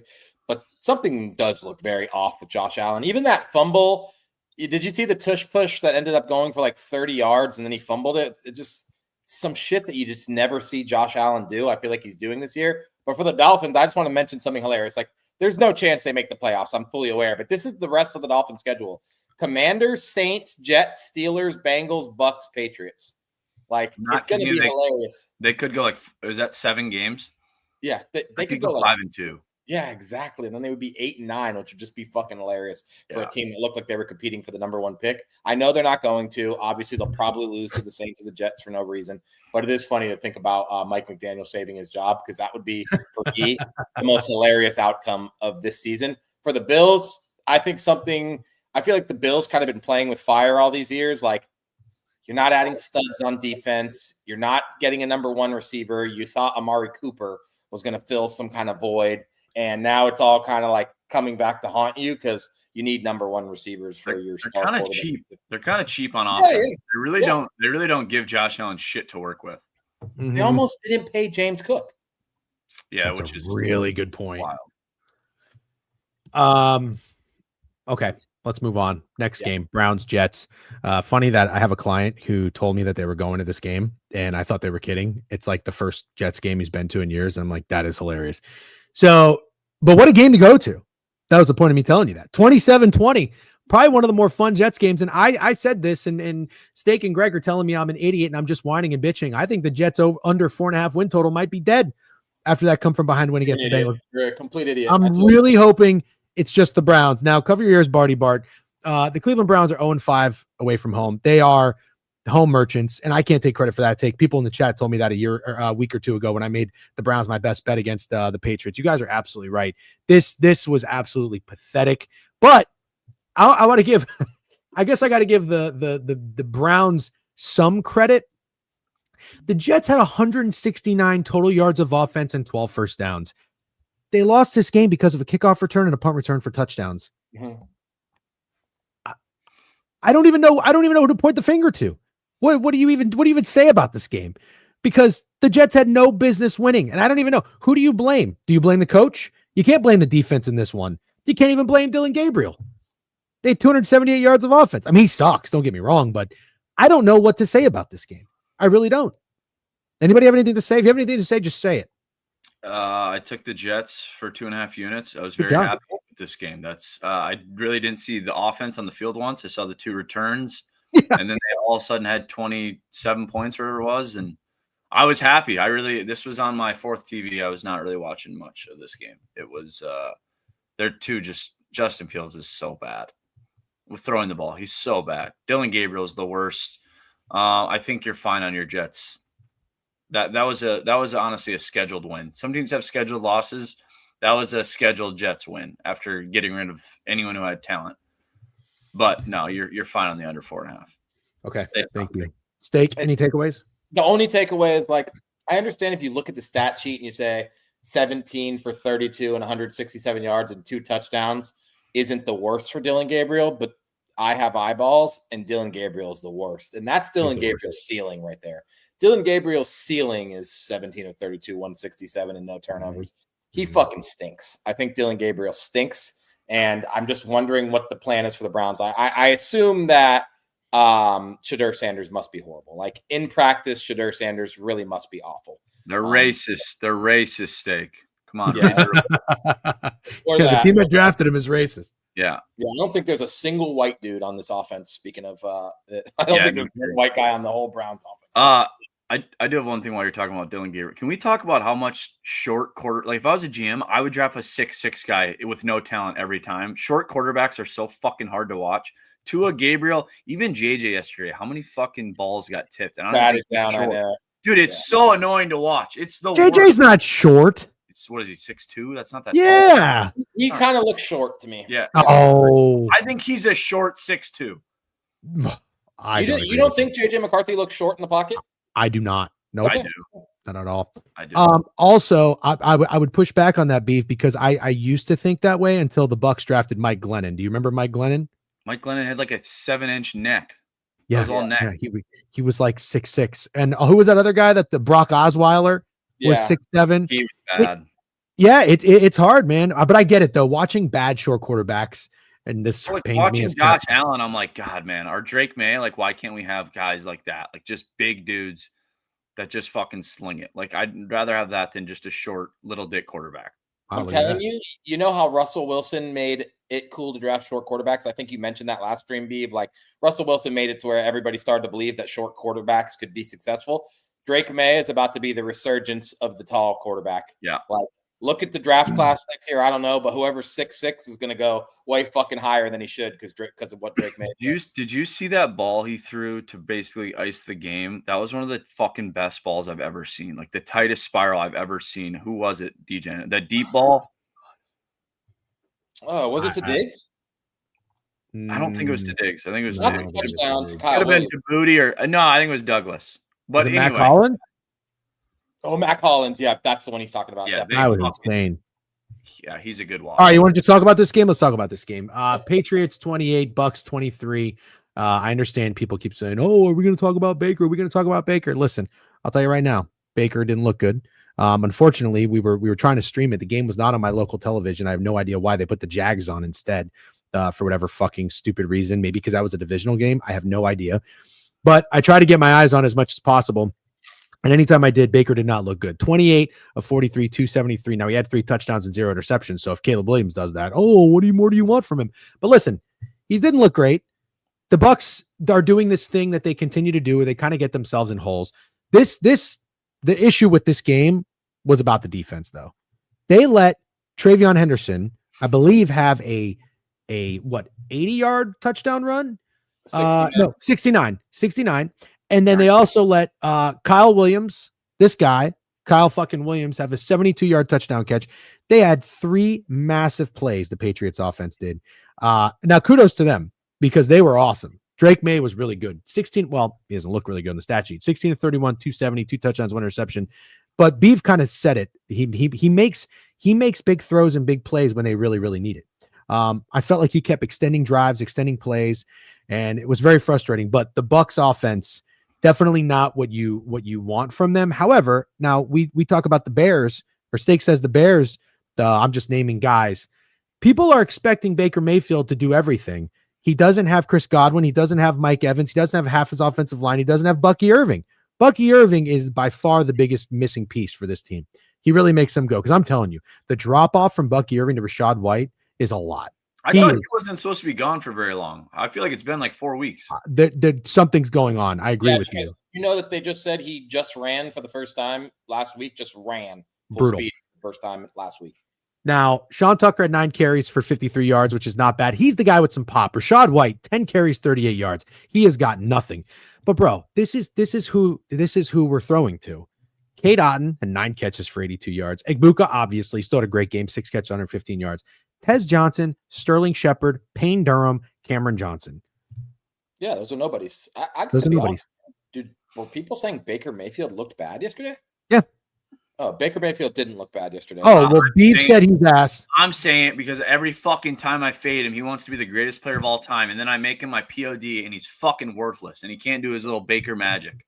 He wasn't He had no magic. He had no magic yesterday. That's what it is. You guys were forgetting one important thing. He had no magic. He had 0 rush attempts. And Baker Mayfield is not just a sit in the pocket passer. He's a guy that you can count on to have a gritty fucking 3rd and 7 run to extend a drive. That's the good about Baker Mayfield. He had none of that. He had 0 rush attempts. So either the fucking go ahead, but he's sitting in his fucking locker room and he's like, "Oh, Beeve made me POD. I'm not fucking around the ball today. I'm not doing my magic biker bullshit." It's so fucking annoying. He turns into Mr. Beast when I fucking throw US currency on him. He's fucking worthless when I throw money on him. He doesn't do his normal shit. I was waiting. You have to wonder if he's not running at least 3-4 times, could he be hurt? Or is it a perfect defensive game plan by the Patriots, knowing that realistically, if Baker stays in the pocket, even if he has 273 and doesn't throw a pick, you could beat him. But it's bad if he's not running. I would never want to bet on the Bucks if I knew Baker's going to have 0 rush attempts. You want to talk about throwing to janitors? Drake May is fucking making some janitors look real nasty. Well, I'm not going to lie. I want to give Drake May his flowers, and I thought about tweeting this too, but I never did. But what tells me that Drake May is a good quarterback is because he can make Mac Hollins a number 1 receiver. I mean, Josh Allen has like 4 Mac Hollins, and he's losing to the Miami Dolphins. So I really give him a lot of credit. Also, this is the Bucks being 5 of 13 on 3rd down and 0 for 1 on 4th down. They had 24 first down. The Patriots only had 16. I don't think I realized that yesterday. That's an insane stat, Cam. If that is true, that is absolutely. Well, he's also been limping since the Texans game in week 3. Attempts, dude. Yeah, he might be, dude. He might be hurt. He might really be hurt. He got fucked up against the Texans, and then something against the Lions too. It looked like he was like hobbling a little bit. There has to be something there. There absolutely has to be. The Patriots had 435 total yards with 16 first downs. The Bills might smash y'all next week. I got news. Yeah, I don't think I ever said Baker was going to win the MVP, but given what he had done through 6 weeks, I could say that he was the rightful MVP at the time. As of right now, I have no beef with anyone that wants to say Drake May should be the MVP, a winner. He's definitely MVP, right? He's got MVP, right? Favorite. He's the favorite, bro. He's tied with Matt Stafford, and I'll wait to glaze Matt Stafford until we talk about Matt Stafford is the fucking man. And you know, there's always, I wish I did this a little bit more. I don't know, Beav, I don't know if you do this, Steak. We don't really talk about it like in season when we look at the awards markets or even like futures. I love making in-season plays, but somebody on VSiN after 3-4 weeks in the NFL season said Drake May was 90 to 1 to win the MVP. He's like, why not? 90 to 1. What is he now? Plus 220? Yeah, plus 300 on FanDuel. When Josh Allen and Mahomes are just, I mean, Mahomes is still doing whatever, but their record doesn't show up. But like Josh Allen not being good makes it real easy. Lamar getting hurt, like kind of the perfect bet now looking at it. Sure. I mean, Jonathan Taylor should win it. He won't.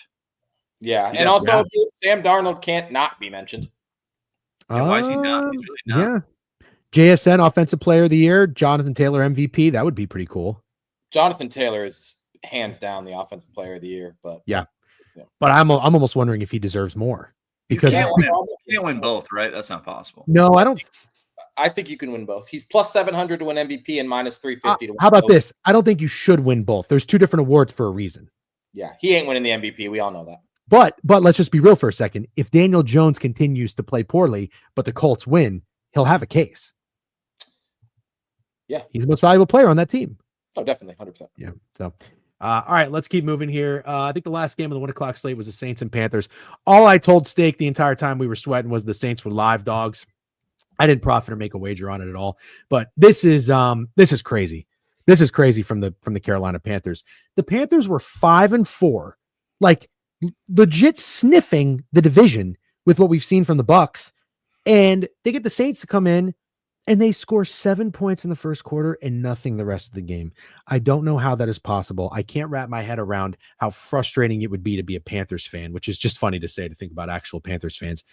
And I don't know what you do about Bryce Young. 17 of 25, 124 passing yards, 1 interception, no touchdowns, a 13 QBR is absolutely fucking insane. I don't know how that's possible. Like Dave Canales is an offensive minded guy. Ted McMillan, 5 catches, 60 yards, 8 targets, but I don't know how a quarterback has 124 yards at home against the Saints defense. You should literally just be throwing the ball in the air at least 15 times. He had 25 pass attempts, but guys should be able to make plays. Jalen Coker, Xavier Legette had 1 target, 0 catches. This guy is just a fucking joke. Who is Jatavion Sanders? I have no idea. It's a tight end. Olave was great. 5 catches, 140 yards, and a touchdown. Kamara had 83 yards. He did not score. Shook, 19 of 27, 282, 2 touchdowns, no interception, 65 QBR. I can't even really prop up the Saints. I'm just I'm baffled at how pathetic the Panthers are at home. Any takeaways from this game? Olave looked sick. He looked awesome. He is awesome. He had a couple catches that where I'm like, holy shit, is Olave good again? The Saints also just looked good at every level, to be honest. The offense was decent. The defense fucking rocked. Like, the defense had Bryce Young in hell. I wasn't going to bet this game. Had someone that I think is very sharp give out the Saints. And I was like, I don't know why I missed this game. I bet the Saints then sneak bet them. That was free. Yeah, they looked good. I still am not sold on Tyler Shuck or whatever you call him. But, no, they looked better than the Panthers at every level. I think all that it proved, well, first of all, Olave for sure. It's cool to see him doing well because really he's always been good. He's just always has a concussion and his quarterback play is ass. But it's been cool to watch him be good this year. That he had a one-handed catch that was absolutely disgusting, like Steve said. All this proves to me is that Shook's ceiling is much higher than Rattler's. I don't know if he's good, but Spencer Rattler isn't having a game like this where he throws for 300 yards, 2 touchdowns, no interceptions, and 128 passer rating. I'd bet that Spencer Rattler's never had a game like that. Maybe I'm wrong. Also, I'll stand on this forever. Even if they win a few more games, I don't care. The Carolina Panthers absolutely suck. And in my opinion, they're every bit as bad as the Dolphins, every bit as bad as some of these teams that have way worse records than them. Good on them for getting some wins I don't think they should have. I think the Carolina Panthers fucking suck. I think Bryce Young fucking sucks. I think every receiver not named Ted McMillan is a complete joke. Leggett is a huge joke. And I think it's a miracle the Panthers are 5-5. This team is absolute dog shit. If Leggett talked like a normal person, he would be working at Wendy's. Like his shtick of talking weird is the only reason he's relevant. He's terrible. That's a funny take. That's terrible. Kind of take. Yeah, I do have to say, Steak has been like, I think you said that after like week 2, started kind of shitting on Xavier Leggett because he was so fun in the offseason with his eating raccoon or whatever the fuck it was in his accent. All right, no, sorry, we got one more game in the 1:00 slate. I don't know. I mean, how much bitching can I do about this on a scale of 1 to 10 for the Jags as my best bet? Beav, I think you had the Texans, by the way. I saw your tweet that the Texans saved your life. Congratulations. They ruined ours. I don't even know. I don't even know where to start about this game, but I do want to spend some time talking about it. Okay. First of all, let's just set the stage real quick. Jags blow a 29-10 lead and they lose this game 36-29. The Texans score 26 points in the fourth quarter. The Jags score 0. Davis Mills, 27-45, 292, 2 touchdowns, 1 interception. Trevor Lawrence, 13 of 23, 158, 1 touchdown, 1 interception. There was a clip going around on Twitter. I don't know if you guys saw it this morning and maybe late last night of Liam Cohen throwing his headset down and the play card down. You didn't see that? No. They said somebody that I saw tweet it basically said that they said, oh yeah, Cohen and whoever the GM is for the Jag, Gradson or whatever, are going to go get their guy this year. I didn't realize that like the leash was this short for Trevor Lawrence with Liam Cohen. I thought if anything, the whole reason Liam Cohen left Tampa and took this job was because he was like, oh, I'm that he's got potential to be the guy. I didn't know they hate him. No, I didn't know. Like, are you positive they said that, or where are you getting that from? No. This is just a theory of like, this is a theory brewing from a couple of clips of Liam Cohen on the sideline. There was also one, I don't know if you remember, anybody in the chat, of the Bengals game, because the Jags blew that game, and Liam Cohen was like, throw it here, throw it right here. Do you remember that? Yeah, that loss sucked. I was on the Jags that game. I had the Bengals that game. You're always against my best bet. Is that what are you fading my best bet on purpose? I didn't know. Your best bet was the Jags, really? Yeah. Why? But I'm saying why? Didn't you think that was kind of square? It should have hit. It was the right side. It should have hit. No, you're not wrong. But 2 weeks ago it was the Niners against the Giants. That was kind of square, you know.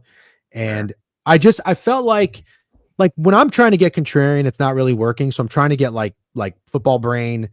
And I thought that the Jags, after a bye week and that win against Las Vegas, would kind of lift them up a little bit, and they play with some mojo. And I kind of thought that the Texans on the verge of going 3-6 might be a dead team. But yeah, you're right. I mean, it looked good. Was the question if the Jags were square or not? Yeah. They were square. Those were the most fun bets to hit. That's why I was feeling so good when they were beating their ass. Like, it feels so good to hit a square bet. You just They're fucking great.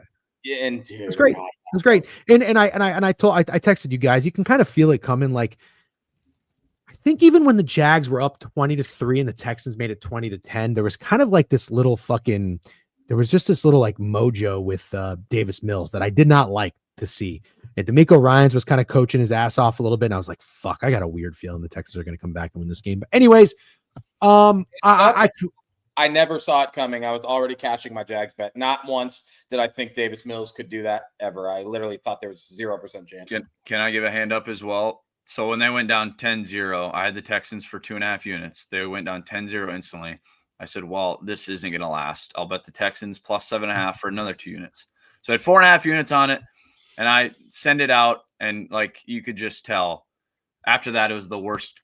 Like the Jags just started putting belt to ass, and I was like, fuck me. And then that fourth, once they scored, I think it was 17-29. I was like, okay, just give me 7.5. I'll get out of here losing a 0.7 units. And then all of a sudden, it was just like when they had that ball back, and I'm like, some guy, I said, if the Texans win, I'll gamble the night slate or something like that. And some guy was like, we're getting a touchdown score for the night slate. And I said, if you think Davis Mills is going 90 yards, you're out of your mind. It's just a mix. Like, I don't know how you let Davis Mills just put belt to ass in the fourth quarter. But you knew Trevor Lawrence was going to suck and fold or have a bad turnover. Yes. But this is what I expected. I truly did. I have watched the Jags a lot this year, and I actually thought that their defense has been better than people give them credit for. This is what I want to ask. When I make takes in the moment, not all of them are right. They look bad, and they're always bad. Some of them come back around if you give them a little bit of time. Josh Hines-Allen and even Trayvon Walker, I'm sorry, but I've criticized these guys, and you look at the PFF, and it's like, oh, they're 18, and they have QB hits, and they have QB pressures. Let me tell you what that is, okay? That's fuck shit. That's what that is. I know pressuring the quarterback is important. I know hitting the quarterback is important. Let me tell you who doesn't do fuck shit. Some real dogs, some real bad motherfuckers. Danielle Hunter and Will Anderson. These are some real bad motherfuckers who get drafted high, have talent, have expectations, and they perform. What did Danielle Hunter do yesterday? 7 tackles, 3.5 sacks, 4 QB hits. What did fucking Will Anderson do? He had a sack and a tackle for loss.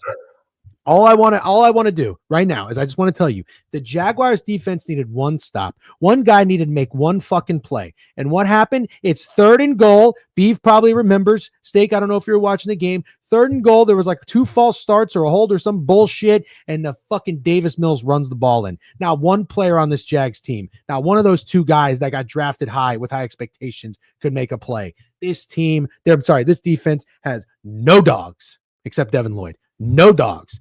I'm fucking sick of Josh Hines-Allen, that bullshit. Anyways, that's all I got to say. Trayvon Walker, one of the least memorable first overall picks of all time. Was he the Aiden Hutchinson year? Did Aiden Hutchinson go right? Yeah, he was the guy who went before Aiden Hutchinson. So you're drafting that position and you're that wrong. Like when they draft him, I remember saying like, "What the fuck?" But like even now, he's the least memorable first overall pick of all time. I think he's got to be. Yeah, I mean. He's got to be close. I'm not finally a good DJ take, and yes, W. Parker Washington hit. Yep, Parker Washington was my touchdown he's guy. Good. By the way, he's a dog. He's a dog. Yeah, I'm gonna go pitch real quick. Go ahead, Steak. Yeah, I'm not pushing back on DJ's take because the Jags suck, and that defensive effort at the end of that game was awful. But Josh Hines-Allen is 7th in the NFL in quarterback pressures and 19th overall ranked edge, so he's not trash. Trayvon Walker might be trash, but letting Davis Mills do that to you. You just needed one stop on Davis Mills to win the game. And they're 5-3. Yeah, I didn't think there was a chance. Like, I'm like, I thank God I got 7.5. This rocks. There's no chance they win this game. I don't know how you let it happen. I don't know how you let that team score 26 points. A Davis Mills-led football team score 26 points in a quarter. Like, it shouldn't be possible. I think you could have gave them the ball just the whole time, and they still would barely get 26. Like, it's just insane how the fuck they got 26 points. Did I hear Steak say he's 7th in quarterback pressures? Yeah, 7th in the NFL in quarterback pressures. Okay, that's cute. You know, back in my day, that wasn't even a fucking statistic. Myles Garrett can have 5 sacks in one game. Tell me the gap between having 5 sacks in one game and 7th in quarterback pressures. Do you want to know what my 7th in quarterback pressures is like? You calling Caleb wins almost losses. I'm with both of you. I think you're both right on this. I really do. I think pressures is a fucking stupid stat. I will agree with DJ. Like you almost got there. Congrats on almost getting there. This guy. And you know, the thing is about having this take. I want to have a take against a guy who like also seems like a douchebag. Josh Hines Allen seems like a great dude. I don't enjoy having this take that Josh Hines Allen isn't very good, but I'm telling you, since he hyphened his name, he just hasn't been the same. Josh Allen was a dog. Yeah, I mean, Josh Hines Allen sounds like a bitch name. Like he's hyphenated names are fucking lose. I mean, while my wife's name was hyphenated, it was really fucking stupid. Like that's okay. Is the dumbest thing. But to be fair, he's gotten Gerald McCoy-ish. Gerald McCoy has a lot of talent, but he's just too nice. I think Josh Hines Allen is just too nice. Anyway, can somebody explain to me how that works, especially since you said your wife's name was hyphenated? What is that? How do you get a hyphenated last name? Her dad's name. She takes her dad's last name and her mom's last name. So it's basically the mom doesn't want to give up her last name. That's where that comes in. But I don't know. You can go backwards. Going backwards is fucking weird. Like going from Allen to Hines Allen is weird. Going from Hines Allen to Allen would be normal. Like saying, "Okay, I just want one last name." Going from 1 to 2 is fucking weird. I think it's because he didn't want to be Josh Allen, dude. No, which is also weird. Yeah. Like, letting Josh Allen, like, dude, there's plenty of Josh Allens. You have the most common name ever. But in the NFL, bro. I get it. No, I want to just say I like this guy, Alex Farfan he's great. This guy, he's a Caleb Williams fan. He's a Bears fan. I don't really see him too active. Well, he actually is active in here. If he's who I think he is, but he always DMs me during the stream, Caleb Williams stuff. And he just sent me a stat that said most missed tackles forced by a QB this season. Caleb Williams is number 1 with 26. Josh Allen, Baker Mayfield, Jackson Dart have 17. Again, I just want to say I'm not dying on the hill that Caleb Williams and Justin Fields are comparable, but you do realize this stat supports the running game of Caleb Williams, and that's what Justin Fields was. You know what every Bears fan would take? A quarterback that passes for 2,200 yards, 13 touchdowns, 4 interceptions, and you're saying runs like Justin Fields, which is literally the only positive in Justin Fields' game. So you're taking the only positive from Justin Fields' game and attributing it to Caleb Williams and telling me it's a bad thing. If you say that Caleb Williams has 2,200 yards, 13 touchdowns, and 4 interceptions one more fucking time, Justin Fields could literally. I'm going to pierce my ears so they close. I never have to hear you say it again. Click your fucking heels. You ever seen fucking Wizard of Oz? Click your heels. Say the same thing 3 times. Maybe you'll go to fucking. Great flick. Yeah, it's a good one. Anyways, let's keep going. People from the Midwest love Wizard of Oz, dude. It is a good movie, but that is a Midwest movie, dude. Great flick. All right, hold on. Let's go. We got a couple things to talk about in the 4 p.m. slate. Holy shit. Beav was talking about it. How good is Sam Darnold? My God. 44-22, Seattle Seahawks and the Arizona Cardinals. I think I thought about making the under in this game my best bet, which is hilarious because that lost in the first half. Sam Darnold, 10 passes, 12 attempts, 1 touchdown, 1 interception, 82 passer rating. But he didn't really need to do much more than that. The defense was awesome. Charbonnet, again, Beav, you said this when I tweeted it was Kenneth Walker last game, and he did nothing. Charbonnet gets the touchdown. I don't think Kenneth Walker scored, did he? No, he didn't. Did you see I tweeted?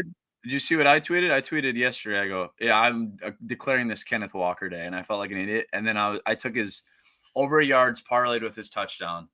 I don't know what he did. He has to be fucking the coach's daughter or something because they literally hate him. He got down to the 1, had 2 great runs, a 25-yard run, gets down to the 1, gets 1 go at it, doesn't get it. Charbonnet gets 2 goes at it, gets right in. I'm like, dude, fuck this guy. I can't stand it. I don't know what he did. Unless I'm just like, Krabs had the audacity to say Charbonnet is better, but every Seahawks fan disagrees that Kenneth Walker's better in every way. He's also, like, I'm pretty sure he's bigger. Like, I don't know why you wouldn't want him on the goal line. He never gets a chance. I fucking hate it. I hate it. I'll tell you right now, Charbonnet is 6'1", 214, and Kenneth Walker's 5'9", 211. So he looks bigger because he's missing 4 inches, but I don't get it either, dude. And I like Charbonnet in college. He was at Michigan and he transferred to UCLA. I think when I watch these guys play, Kenneth Walker is the better running back, but maybe there is a reason that Charbonnet is like the goal line guy. I don't understand it, but what I don't really understand is when you look at the attempts, it's 14 and 14. Why wouldn't Kenneth Walker get like 21, 22 carries and Charbonnet get like 8 or 9? That doesn't make fair. If you were Krabs, you should be beating your chest because this is literally the only game in Seahawks history where Zach Charbonnet has actually looked better than Kenneth Walker. I've literally never seen a game where I've watched and said, like, Zach Charbonnet looks better than Kenneth Walker. Well, he said this when I was in Texas with him, so this was fucking a month ago. No, he's been saying it forever, apparently, because every time I talk about Charbonnet, people say Krabs loves him. They hate Kenneth Walker. And honestly, somebody just said in the chat, I think it was Ethan Zaretsky, giving Tyler Algier your goal line carries when Bijan Robinson is out there and playing against Jonathan Taylor is so fucking disrespectful that actually pisses me off more than Kenneth Walker. But I want to know what goes into it. Like, why do they just say, okay, fuck you now? Now, like, you're not tired. You've only had 2 carries. Like, now it's Charbonnet's turn. Like, it doesn't make any sense to me. Yeah, it's wild. Seahawks fans all agree that K9's getting screwed. I told my wife, I said, I haven't really noticed the lack of sleep. Like, it hasn't really affected me. Yesterday, I had to delete a tweet so quick. I tweeted after they gave the ball to Charbonnet, Pete Carroll needs to be killed.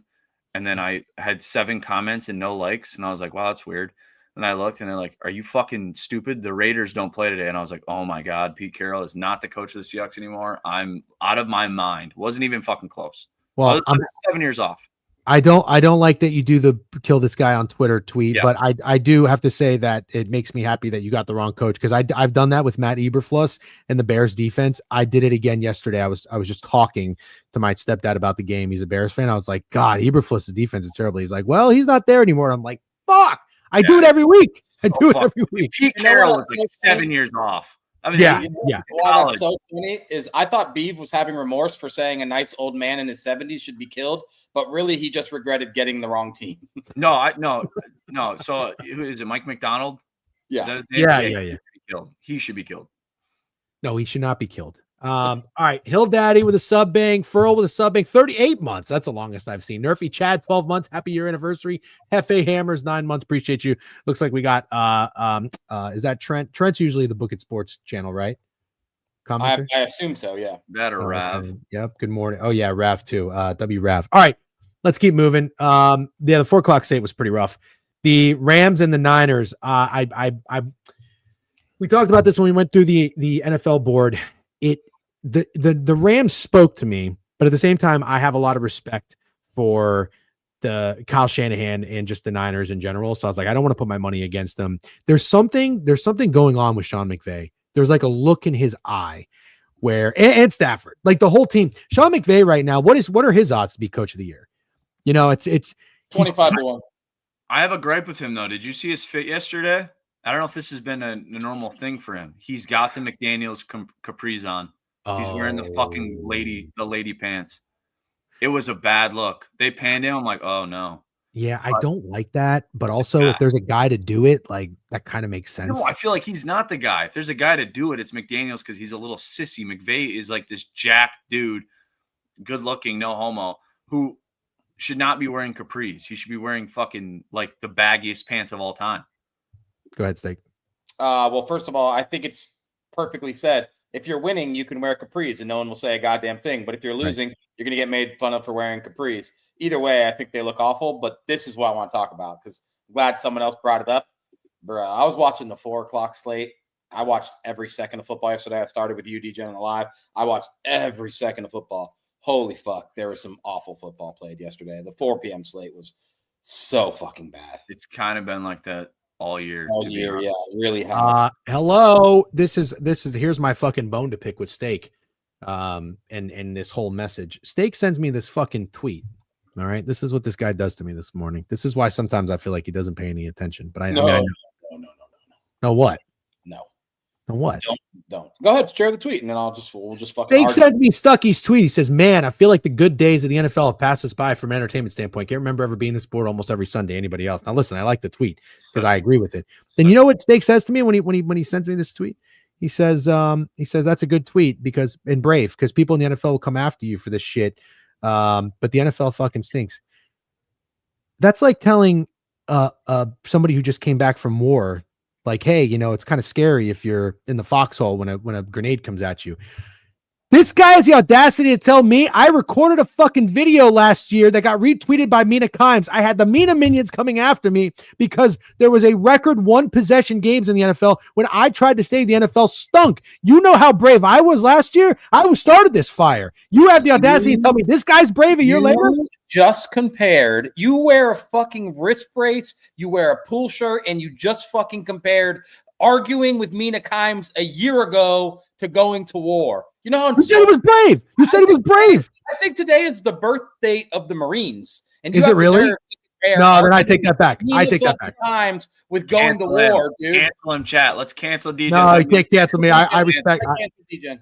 No, I can't. I guess I don't think I said going to war. I just said being in a foxhole, taking a grenade. You could do that anywhere. You said going to war. Did I say going to war? I didn't mean that. Argued with Mina fucking Kimes a year ago. Also, did you see Mina Kimes was promoting some scammy solitaire game? Oh, come on. Did I see that? Yes, I retweeted it. You don't pay attention. You don't listen. I swear to fuck. Listen, the last thing I'm going to say is jumped on her ass. You should have jumped on her this ass. has nothing to do. This has nothing to do about going to war, by the way. I respect the Marines and happy. Is it Marine Day in all seriousness? I think it's Tomorrow. the birthday of the Marines. Okay. Well, anyways, happy birthday, Marines, tomorrow. Happy early birthday. How about that? That didn't even sound sincere. I think he's all right. I'll do more sincere tomorrow. Anyways, here's where I'm at with this though. You telling me that criticizing the NFL is brave after I made a video of it that got me a year ago, and you got shit on for it, and that's why I was saying it was brave because I saw it happen to you. Yeah, you're saying a year ago. That's just helping my point. Yeah, I was ahead of the curve. I'm on your side. I'm on your side. You don't sound like you're on my side. You're saying this guy is fucking brave. Yeah, he's brave. You were brave a year ago. Congrats. That's unbelievable. And then anyway, times fucking, and you curled up in the fetal position ever since. We need to talk about though. Like I used to use I love football. I love watching ball. Saturdays were like my Saturdays. I was gonna go after we stream. I'd go to the gym. Don't need to watch all day. And then I'd do something, hang out with the wife, and then I'd watch ball for like 3 to 4 hours. Sundays are I sit on my couch from noon to 11 p.m. no matter what, and I watch every game no matter what. As a college football hater, and I'm pretty sure I got into it with DJ last year or something about college football's trash. NFL is so much better. I was so wrong. College football rocks this year. The games are so much more fun to watch and bet on. NFL is fucking brutal. It's a tough watch. Nobody scores. Jesus. That's all right.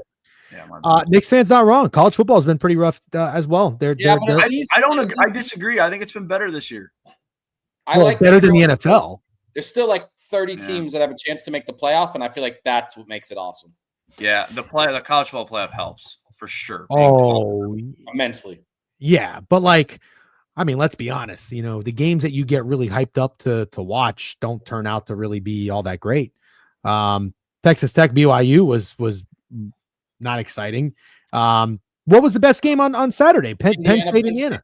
Yeah, but you used to feel like you had 5 to 6 of those games. Because think about it, there's 80 games that are played. But I'd say there's one of those every slate. Granted, there's more games. Like Iowa, Oregon, as shitty as it was to watch, was a good ending. Like there's good games to watch. Like there's True. These fucking teams are just beating the shit out of. And I'm getting fucked because I love taking dogs. I bet the Cardinals and the 49ers, and I was done with my sweat after the first quarter. Like it's just it's worthless. This is I say one thing about, and I think. I don't know if I'll get some pushback from Beeve, but he seems like the right guy to say this to. One thing that upsets me about college football this year is I can't understand how the bottom of the Big Ten is so fucking bad. I understand Indiana, Ohio State's good. There's some decent teams tossed in there. Oregon's decent. Iowa's decent, whatever. But dude, those bad teams in the Big Ten, Wisconsin, Purdue, Northwest, I just feel like the bottom of the Big Ten, Maryland, is just so fucking awful to watch. Yeah, I mean, Michigan. No one was getting excited to watch Rutgers, Maryland. Northwestern's pretty bad. Yeah, I mean, here's the thing with the Big Ten, though. It's not the fucking Big Ten. It's the Big 20. There's so many fucking teams. You're bound to have 5 shitty teams. Like, there's so many teams. Think about how good teams there are. Like, Oregon's good. Washington was good. Like, there's a lot of good. There's more good teams. There's not, though. Michigan Oregon, is not Ohio good. State, Indiana. That's it. And then there's a couple decent. Iowa. The floor feels awful in the Big Ten this year. It just more so than ever. Like Michigan State is so awful. I know UCLA had a cute run, but they're fucking terrible. Stanford ACC. Bro, talk about the middle of the pack teams though. Like Michigan is bad. Nebraska. Well, I wouldn't say Michigan's bad. They're not good. I'd say I don't know. Yeah, you're right. They're not good. That's as much a tough watch. Nebraska's a tough watch. There's the mid are bad. You're right. Yeah. You're right. And the ACC is on a fucking island of its own. They're awful. Well, that entire conference fucking sucks to bro, watch. What do you do for the ACC? Who's going to go to the playoff? Still Georgia Tech? Louisville. Ugh, they just lost a cow. I know they did, but I have a wager on them. So let's come on. Propaganda one time. Come on. They play Clemson next week. If Stuckey tweeted that they should be in the playoff, you'd say, oh, look how brave he is. He's going to get a lot of shit for this.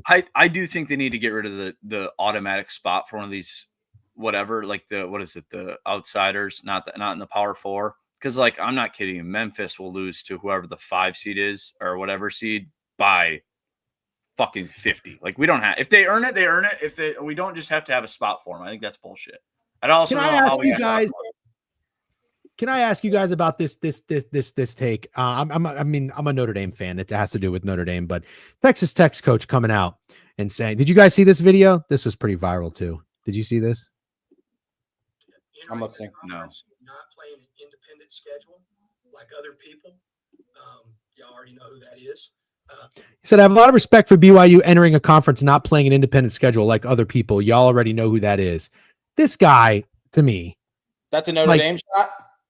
Yeah. This guy, this Texas Tech head coach, you want to see their fucking schedule? This guy, this is what he bitching about. Look at this fucking schedule. What a gauntlet. Arkansas, Pine Bluff, Kent State. Hey, fuckface, try playing at Miami and Texas A&M first 2 weeks, fucker. Oh, you went to Utah. That's nice. And you got Houston, Kansas, Arizona State without their quarterback in Oklahoma State. Listen, I got no problem with anybody that criticized Notre Dame for not being in a conference. I wish they were in a conference too. But like, give me a fucking break. This guy has all this oil money. He's got the most expensive roster in college football. Now he wants to fucking talk shit. I like Texas Tech until I just saw that clip. Now I hope somebody fucking beats him. Yeah, it's tough to hate on Texas Tech right now. Yeah, it is. It is. I don't want to do it. 17-1. I threw a little change on them to win the championship. They ain't winning shit. That's a horrible wager. 17-1, dude. 17-1's good. It's just they got to beat Ohio State, which I don't think anyone can do. Week one said try and play in Miami. Yeah, why doesn't ND join a conference though? Well, listen, they had rivalries all over the country. That's what people had to understand. They wanted to play USC. Stanford was good. People forget Andrew Luck, Christian McCaffrey. Hello, fucking Michigan State, Boston College, Purdue. Used to be respectful. You're naming a lot of teams in the Big Ten, and that's probably just proves that Notre Dame probably belongs in the Big Ten, if we're being honest. I would love Notre Dame in the Big Ten. They should be. They 1,000,000% should be. Yeah, they should be. They just signed a home series with Auburn. Where is Notre Dame? Indiana? Yeah, it's in Indiana. Yeah. You don't need to go there. It's not, there's nothing going on. But anyways, okay. We didn't finish up with this, but yeah, college football has for a while, in my opinion, been better than the NFL. The NFL has been pretty tough, but this year too, I agree with Knicks fan. Yeah, degenerate. Krusty Krab cashier. That is a pretty, laugh so much. That's a pretty. What do you think that emoji stands for? Dork? I mean, it just looks like you. That's why it's funny. Yeah. Oh yeah, I guess that's true. It'd be funnier if I had a mustache. Dude, calm down. No, you could call me a dork. Mac Jones, by the way, because I don't know how you guys feel about Brock Purdy, but he was 33 of 39, 88 QBR, 3 touchdowns, 319 yards passing. Like, and they still got dog walked. Yeah, it wasn't Mac Jones' fault though. That was some of the worst defense I've ever watched. Matt Stafford, dude. Matt Stafford might be the MVP. That he's absolutely unstoppable. He's insane. Their offense is so fucking good. It's so good. And they just have dudes at every position. Even they're like, I'm not like, I think like Higbee even is not that bad of a watch. Higbee and what's his face? They have Parkinson. Like, even they make plays where I'm like, who the fuck are these guys and how are they making these plays? Yeah, Devontae Adams is the greatest sign ever too. Stud. Just on pace-wise, Matt Stafford's on pace for over 4,500 yards, 45 touchdowns, and 3 interceptions. Yeah. It should be noted that the injuries on the defense for the Niners are really catching up with them. If you look at like the top guys on their stat sheet, I just don't even know who any of these guys are. Upton, Stout, Robert Beal Jr., Tatum Bethune. He's the guy backing up in there for Fred Warner. that Nate Landman guy, that linebacker for the Rams, he's a bad motherfucker. I don't know where the Rams get these guys from. Quentin Lake is awesome, 11 tackles, a QB hit, which fucking really gets Jake horned up. Yeah, the Rams are really, really good. And there is a look in Sean McVay's eye where he's taking it personal, and he did it against Liam Cohen. I would not get in the way of the Rams. Calling me about my government name is insane. What? Calling me by my government name is insane out of you. I said steak. No. We'll check. Okay. Lions Commanders. Steak. Best bet. You did this, and you said you weren't going to do it again. You faded the Lions. Yeah. That's a Your best bet was the commies steak? Yeah. Oh, you're brave. I didn't bet the game because I'm an idiot, but you're brave for that. Brave is a nice word. Brave is a nice word, Beef. He probably should have used a less nice word for being honest. You're brave. That's so brave. Yeah, you're real brave. You guys over here fucking. But I do think the commies are better with Mariota than they are with Jaden Daniels. Call me crazy. Jaden Daniels deserves more hate. I'm on the Jaden Daniels deserves hate train. I think he's shit. There is something about the Lions when they come off of a loss. They just play so pissed off. They are out there to play perfect football. And I want to make this note while we're talking about it. It was on my timeline today that Dan Campbell took over play calling duties. Pretty apparent. Kind of pretty apparent. It was weird watching with that fucking notepad or clipboard or whatever the fuck he had all game. I just think he's just not a play caller. 1, 2. I think it's weird when your team's atop of the division, like having a good season. Like you lose to JJ McCarthy and you switch everything. I think it's weird. Also, I think that helps as a Vikings fan because I'll always think he's a good rah guy. I think he's a moron though. I don't think he's gonna. I don't think I agree. I think I don't think it was weird. I think it made sense. And I didn't even realize this until they said it after the fact. The Lions went 4 straight weeks not scoring more than 24 points. So something had to be done. And in that span, they were 2-2. They had 17 against the Chiefs and 24 against the Vikings at home. And I watched what? Who was calling the plays? John Morton or something, the guy that filled in for him.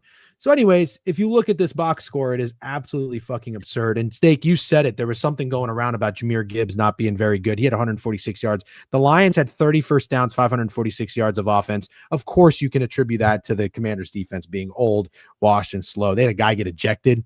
I think Payne got ejected. Fucking insane. I didn't see that till this morning. That punch was insane. Yeah, I saw it last night, and the 1 game suspension for a 3-7 football team is crazy. It's like there's not a big fat fine that comes with punching, just straight up punching Amon-Ra St. Brown. But I mean, dude fucking went. I mean, he cocked it back, and he was planning on it. I mean, it was the worst punch ever. It was the worst punch ever. It did nothing to him. It probably hurt his hand more than anything. He's punching a guy with a helmet on. It's like the dumbest shit ever.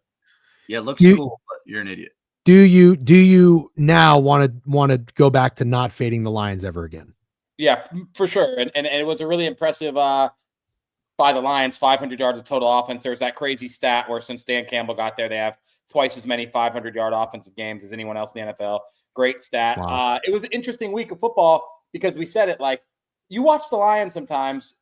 Gibbs, 63rd ranked fantasy running back over the last 3 games was crazy. And it's so simple. It's just give the fucking guy the ball. But also, isn't Jameson Williams that kind of guy? Jameson Williams should have this kind of action, I feel like, every single game. But he has games where he has a catch for 7 yards and he's not even involved. He also kind of sucks, though. He drops a lot of balls. He kind of sucks. Oh, yeah. He had a bad drop in this game, too. He does drop. It's dude, it feels like if you get Jameson Williams the ball in any kind of space, he's just fucking gone. I know it's easy to say after he has a game 6, 120 and a touchdown because he does have a lot of games where he does nothing. But also, Devon Achane got 174 yards rushing. And I feel like teams try to get cute with these guys because they're so good. You want to freak out and get them involved in the passing game. Falcons do it with Bijan. It's dude, just line up and give these fucking guys the ball. Jahmyr Gibbs is insane. And he's so much better than David Montgomery. I know David Montgomery is awesome. Mm-hmm. I'm not a hater. Can we get him some touches, man? I'm taking him to score a touchdown every week, and he never gets in. Can we get him a touchdown? I think you're witnessing the beginning of the end of the running back split personally. I'm sure I'm an idiot for saying that, but God, I don't know how you watch Jahmyr Gibbs and think this guy shouldn't have the ball 70% of the time. Mm-hmm. And then that's it. The Lions are fucking awesome. Well said. Very well said. Agree with that. JJ still put his dick in the Lions' ass, so it's fine. That did happen. As they are, they still lost to us at home. So suck it. I fucking hate Detroit. I I do think that was a very, very impressive win by the Minnesota Vikings, without a doubt. Listen, if it were me, if I was a coach of a football team, the number one thing I would go into every week doing is give the best players the ball. 15. Jameson Williams had 7 targets. He could have 12. He could have 13. He could have 14. He didn't have a rush. I'd give him a rush. I'd give him 2. Jameer DJ, Gibson. can I derail us real quick? Because I got to tell you a really funny story I don't think you saw. Yeah. Did you watch any Ramble yesterday? No. So yesterday on Ramble, that that kid Carson that comments on everybody's stuff and says like, "What? Why did you take this? Why?" Carson, No, yeah. So Carson Brubaker's brother exists and came into the Ramble chat for the first time ever. His real life brother, which no one believed. So then Carson and his brother were live on the Ramble stream yesterday. How'd it go? Carson's little brother polite. has lost $11,000 on his dad's FanDuel account. Mm-hmm. And I think Carson said he's down $50K lifetime and that Jeff Rosa ruined him. But much more polite in person. He's very he was super nice. I'm like, are you just trolling when you're the most annoying human being ever? And the worst part is he'll tail you. Like he'll ask you why you're taking this pick. It doesn't make any sense, and then tail it, and then bitch when it loses. Yeah, he's the worst. He wasn't that bad though. They were hilarious. That doesn't surprise me because he's actually always been polite. He'll be like, I just see him always ask like, "Hey, what do you like today?" Like friendly to people who are winning bets. And to me, he always shits on me because I've been a trash gambler for a very long time. But I'm always just like, "Can't you make your own fucking decisions or something?" And then he'll just politely respond to me, and he won't say call me the F or the R word or anything like that. Like, Steak, did you see that one guy? Some guy hates you because you said you didn't like the Seahawks. This guy CJ. He hates me. He said he keeps calling you my boyfriend, and because I tweeted about Clint Kubiak, and he was like, "Make sure you're commenting on your stuff." Yeah, he did last night. I tweeted about Clint Kubiak deserving more respect, the offensive coordinator for the Seahawks, and he said, "Tell your boyfriend." And I think I said I don't know. I said something. And he was like, "Yeah, you both are pretty gay or something." And I was like, and then I was like, all right, now I'm pissed off. So I said, "How did thrown around gay?" He followed it up. He hit us with a boyfriend. Then he said gay. So that's a 1-2 combo that's hard to recover from. But then I said, "How did Baker's ball sack taste?" And he said better. He said better than the content you and Steak pull out of your ass. So my takeaway from that, damn. He didn't say it tasted bad. He basically just said Baker's ball sack tasted better than our content. So as far as I'm concerned, CJ's power rankings of taste is Baker's ball sack 1 and us 2. I think that's actually pretty good. That's yeah. So I tried to spin it. I tried to spin zone him. I did all this while we were waiting for a table at Longhorn Steakhouse, by the way. It gave me a good activity. I haven't really got haters. It's so weird. Like I get, yeah, it's weird. I said that before too. Even DJing having haters, I think, is a little weird. People hate everything. I mean, like I have immense, but like I give them reasons to. Like I'm also an asshole. Yeah, you talk a lot of shit. I think it's opinions. People disagree with your opinions, and sports are like politics and religion. They get very, very upset and they hate you. Also, well, I want to say that guy CJ is right. I was wrong about the Seahawks. I've already owned up to that, but yeah, you have. You don't have as many haters, Beav, as I feel like you should have. Almost like I feel like I see you lose, and sometimes when I'm gonna go to the comments when Beav has a losing day, I just feel like it'll be funny, and it's a bunch of people saying glazing you, saying, "No, don't give up, Beav. We need you." I'm not gonna lie. That yes, but like the DMs are really bad. I'm not gonna lie. I am a serial blocker. I don't give a fuck. If the Vikings are losing and you chirp, I'm blocking. Don't give a fuck. Anytime the Vikings are losing and someone says a little thing, they could even be like, "Vikings don't look good today." Block. Don't care. Like I'm the most angry human being for that 3-hour stretch, and it's a problem. Yeah, I have seen DMs that say, "Tell your boy to unblock me." I have a lot of blocks. I've seen a lot of comments too that said like, "Beav is the softest guy on the internet. Say one bad thing and he blocks you." I went into this trying to pride myself. I try not to delete tweets. If I fuck up, I'll just own it. And I told myself going into this, I said, I'm not going to block anyone because haters are good for you, But then there's some people out there are just so relentless. I was like, okay, I've been muting a lot lately. Here's the thing. I can't do the like there's probably been 10 to 20 accounts of guys where like I'll go look at their replies and it's just 15 all to me. And guys I block. Yep. I'm like, you made this account, but I have so many of that. I go, you made this account to chirp me without using your face or your name. You're a loser. You're getting blocked. Yeah. If you like, I think it's kind of crazy burners even exist to begin with, but if you make a burner because you don't want people to at your job or your life to know that you bling or you make funny, like I think the burn verse is hilarious. Like the actual like humor of the Yes. burn verse. There's some great ones that I follow. But those guys And also aren't the most negative. Like they're just funny and they're Yeah. like not pieces of shit. Like I those are have guys. I have no problem with that. But the people who just go out of their way to talk shit to people they don't know on the internet behind a burner account are without a doubt the biggest losers that you come across. So you're right. So what I realized, I started blocking, muting people. I was like, I can't read what they have to say. It's just like it annoys me, even though I wish I could say it doesn't. I've never muted anyone until yesterday. I muted this guy. Every time I win a bet, he comments, yeah, he's like, of course you win when I don't tail. I'm the biggest loser on Twitter. And then when I lose a bet, he goes, every time I tail, you lose, and every time I don't, you win. I'm the biggest loser on Twitter. And he only talks bad about himself, and it low-key depresses the shit out of me. And I'm like, okay, I'm not gonna block you. You've done nothing wrong, but I gotta mute you. Like That is depressing, though. That's depressing. No, it's one of the most, and he does it every time. He's like, the one day I went like 11-2 or something. He's like, yup, the one day I don't tail you, 11-2. He's like, can't make it up. I'm the worst better of all. I'm like, holy shit, dude. Did you see the day, Beeve, that I put $1,000 on the Titans?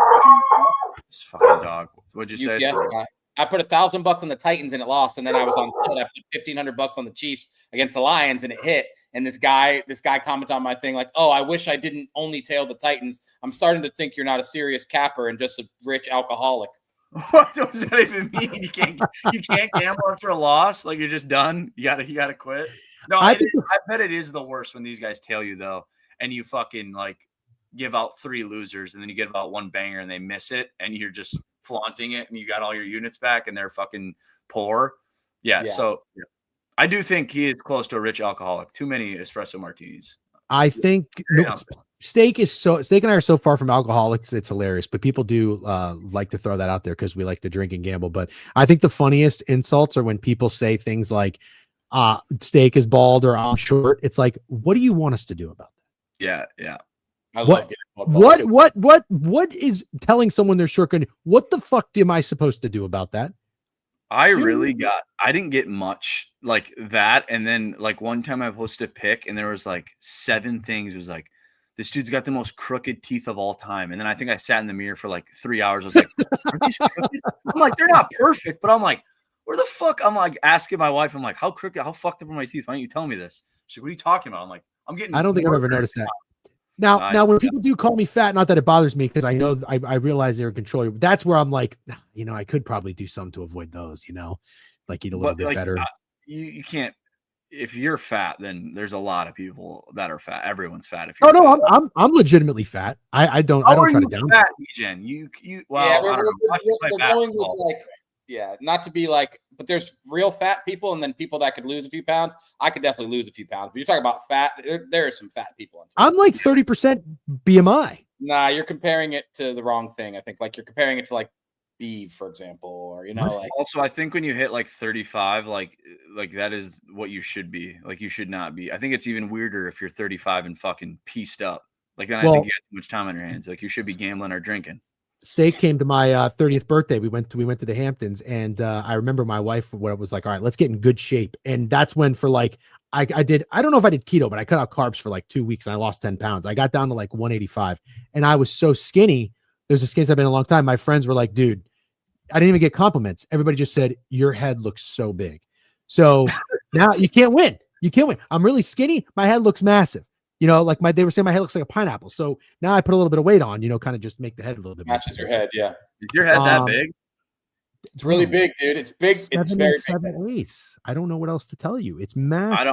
I don't know head size. Like people, I don't know how people are. You let me see the back of your hat. Are you what's it called? Fitteds? Do you ever wear fitteds or no? Are you Yeah, no, Steak. I guess yours has the thing. I can't wear the fitted ones. Are weird to me. The ones that I have to get the size that says LXL if I get a fitted one. I could never get a fitted. And they usually never have them. They always have like medium and small. It's like you're shopping in like fucking Zara every time I go to look for hats. All right. I think that we just there's one more game we didn't talk about. The Chargers beat the piss out of the Steelers. I almost went to war with the Steelers. I thought about making them my best bet. Glad I didn't. Aaron Rodgers looks really old. Chargers win 25-10. The game goes under. Steak, congratulations, by the way. I saw you had a big bet on the under that came through. I did Feels give you good. the Chargers as well. You could have tailed me on the Chargers. You What were on did the you- Chargers last night? Me Yeah, and Beeve Mark. have never hit a big bet together, so I couldn't do that. Me neither, by the way. Me neither. I was in piss, so I put $200. I parlayed Chargers money line with Seahawks money line. $200. I parlayed Lions money line with Chargers money line, and then I did Chargers first half with Baylor money line. So I was just doing the Chargers any which way to not handle that 3 because I thought it was going to be low scoring and close. The Steelers are bad. I don't think the Chargers are that good either. The Steelers are just really, really bad. Because it's noon, I'm not going to spend a lot of time talking about this really dog shit football game, but I will say I have now determined I believe this is the real Pittsburgh Steelers. So when they play good, I'm still going to remember that I genuinely believe that this is who the Steelers are, and the Ravens will win this division. Maybe go as far as to say fairly easily. And this is the real Pittsburgh Steeler team to me. I wish I wasn't such a I won't do that because it's public. Like when the Ravens were plus 110 to win the division, I'm such a fucking moron. Such a moron. The Steelers have no chance of winning this division. Zero. I really hope they don't make the playoffs. I hope they don't make the playoffs. So I don't want to watch them. Oh, I couldn't agree more. Rodgers is bad. He's really, really bad. And he gets pissed off all the time at his players. It's bro, he'll throw it at their feet and do this. He'll throw it at their feet and do this every fucking time. It's so bad to watch. All right, no, you can go. Sorry, quickly. We spent a lot of time shooting the shit. I think we had a great time. Chat, let us know if you had a good time hanging out. Beef, thanks for coming as always. What we got to talk about this game tonight? I forgot we have a Monday Night Football game. No doubleheader, thankfully. I have one more thing to ask you. Steak, I don't know how you feel about this officially because we haven't talked about it in a while. But before we get to this game, where are you at with the international games? Do you like them, or are you coming around to not liking them? I'm coming around to not liking them, but I liked yesterday's because the game went to overtime and was on just up until kickoff for the 1 p.m. games. That was kind of cool, but it's too much most of the time. You guys stream in the mornings though, don't you? Yeah. Talk? Yeah. See, well, you guys do it early though. I love having a game in the background gambling on while I'm doing the stream.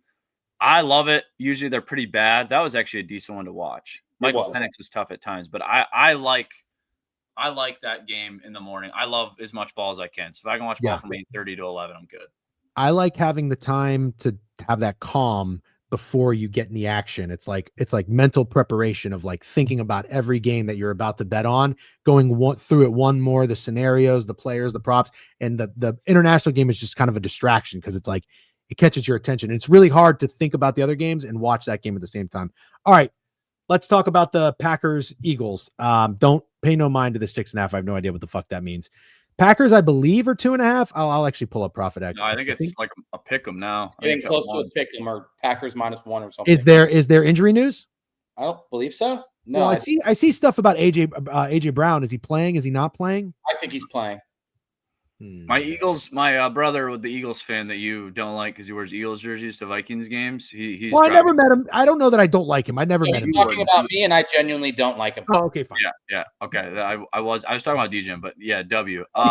Yeah, he runs my family. My family runs a restaurant in our hometown, and they're closed in the winter. So he just does fucking nothing. So he went to Columbus for 2 weeks and just chilled with some family we have there. And then he got back when I had the kid. And he comes back and he's like, yeah, I got to leave. Last night, he's like, I'm leaving right now. I'm like, where are you going? And he drives a Tesla. I'm not going to say the place, but in Minnesota. He drives a Tesla. Yeah, I almost said the city where he lives. I should have done that. You're learning. Good job.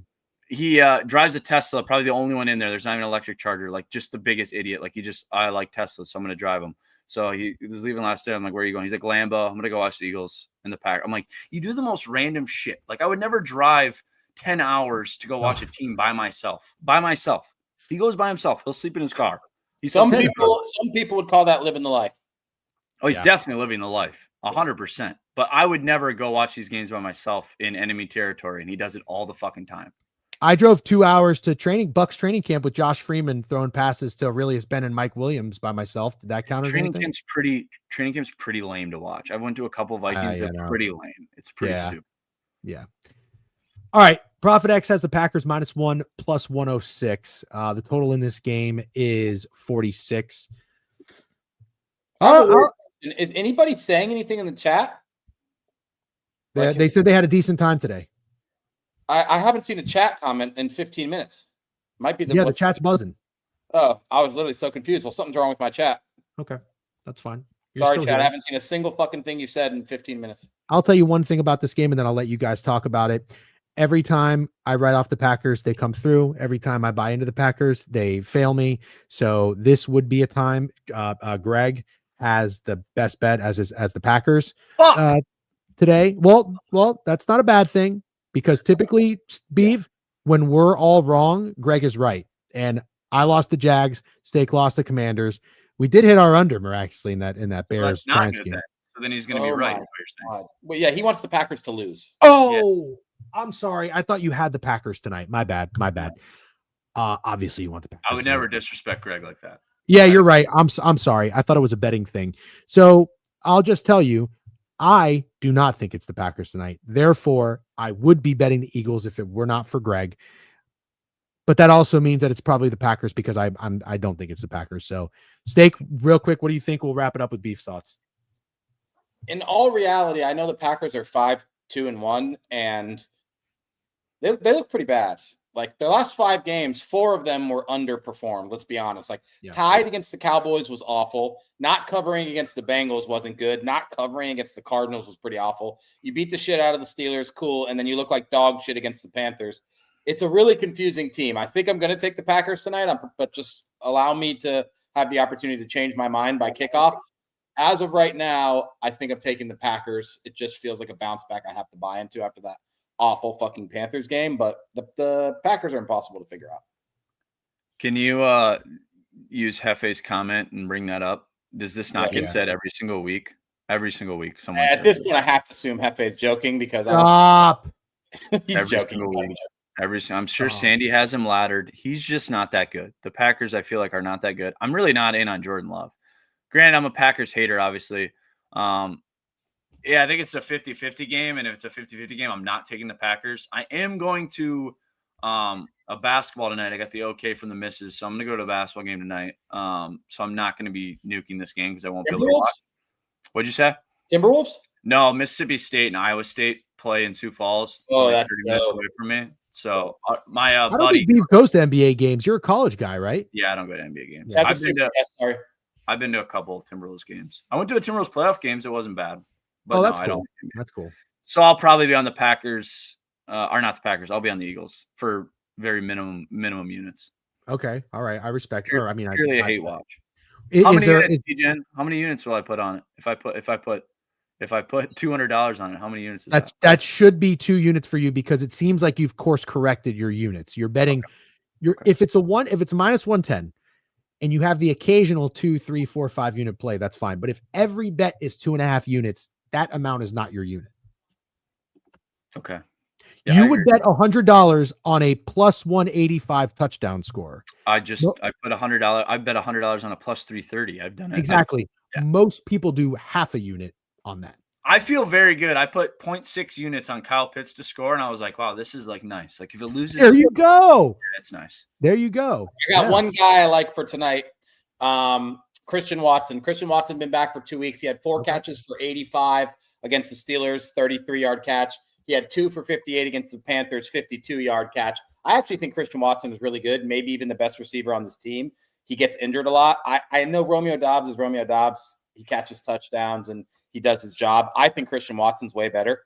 And I kind of think it's the last chance to buy him low. He's 41.5 yards plus 310 to score. I think this is the last time to buy him low before, if he stays healthy, becomes the number 1 receiver for the Packers who just lost Tucker Kraft.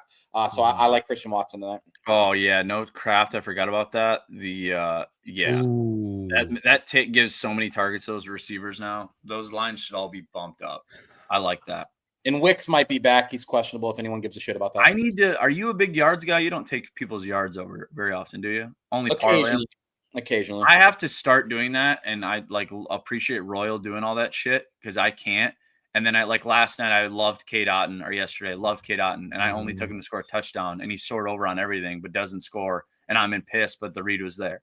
I got to stop doing touchdowns. It's kind of like if you do a home run, you should also take like the hits, runs, RBIs, or the bases too. Yep.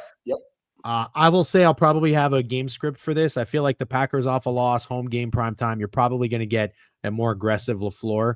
So I think I like the Packers maybe, and the Eagles are coming out of a bye, right?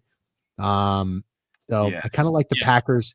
I like the Packers to score first, maybe Packers first quarter. I could definitely see a bomb from Jordan Love or something. Can't say bomb on an airplane. Can you please not take these three people that are saying Musgrave yards, Musgrave first touchdown, Musgrave is just as good? That might be one of the worst takes I've ever seen. Viz Shadow, I don't know if you've just never watched the Packers play football. Musgrave is horrible. He's dog shit. Not even remotely close. He's terrible. I forgot all about that. Yeah, I agree with you there. Tucker Kraft has been evolving as like one of the top guys. This was the Packers, so Jalen Hurts touchdown's free then. So we'll just add that to the card. Correct, dude. It probably is. Jalen Hurts, or do you remember how you've seen the Eagles do a couple of trick plays with the tush push? How funny would it be if it's like, oh, here they go, and the Packers put like 10 guys over the nose guard, and they do one of those stupid tosses to Dallas Goedert or something. Right now? I'm going to fade the Jalen Hurts touchdown. Actually, that's the decision I'm going to make. Fuck that. He has worse odds than Saquon. I think it might be the Saquon. Did you not have a no touchdown late last night? Did you not do one? No, I didn't do it. I'm doing one tonight for sure. That was a no touchdown. You would have been rich. Yeah, I know. I'm an idiot. I don't even know what the fuck I'm doing. I probably would have put Kamani Vidal in it though, and he scored. Oh, that's true. Fair. Yeah. All right, guys. Good shit. 1 second. Jalen Hurts is plus 100 to score tonight. He's usually minus 140. Yep. And Saquon's minus 105. Yep. He's usually minus 180. That's what. Yeah, Snake's got a point there. So I would say no tush push. I'm going Goddard touchdown. Watson's plus 300. I'm taking that too.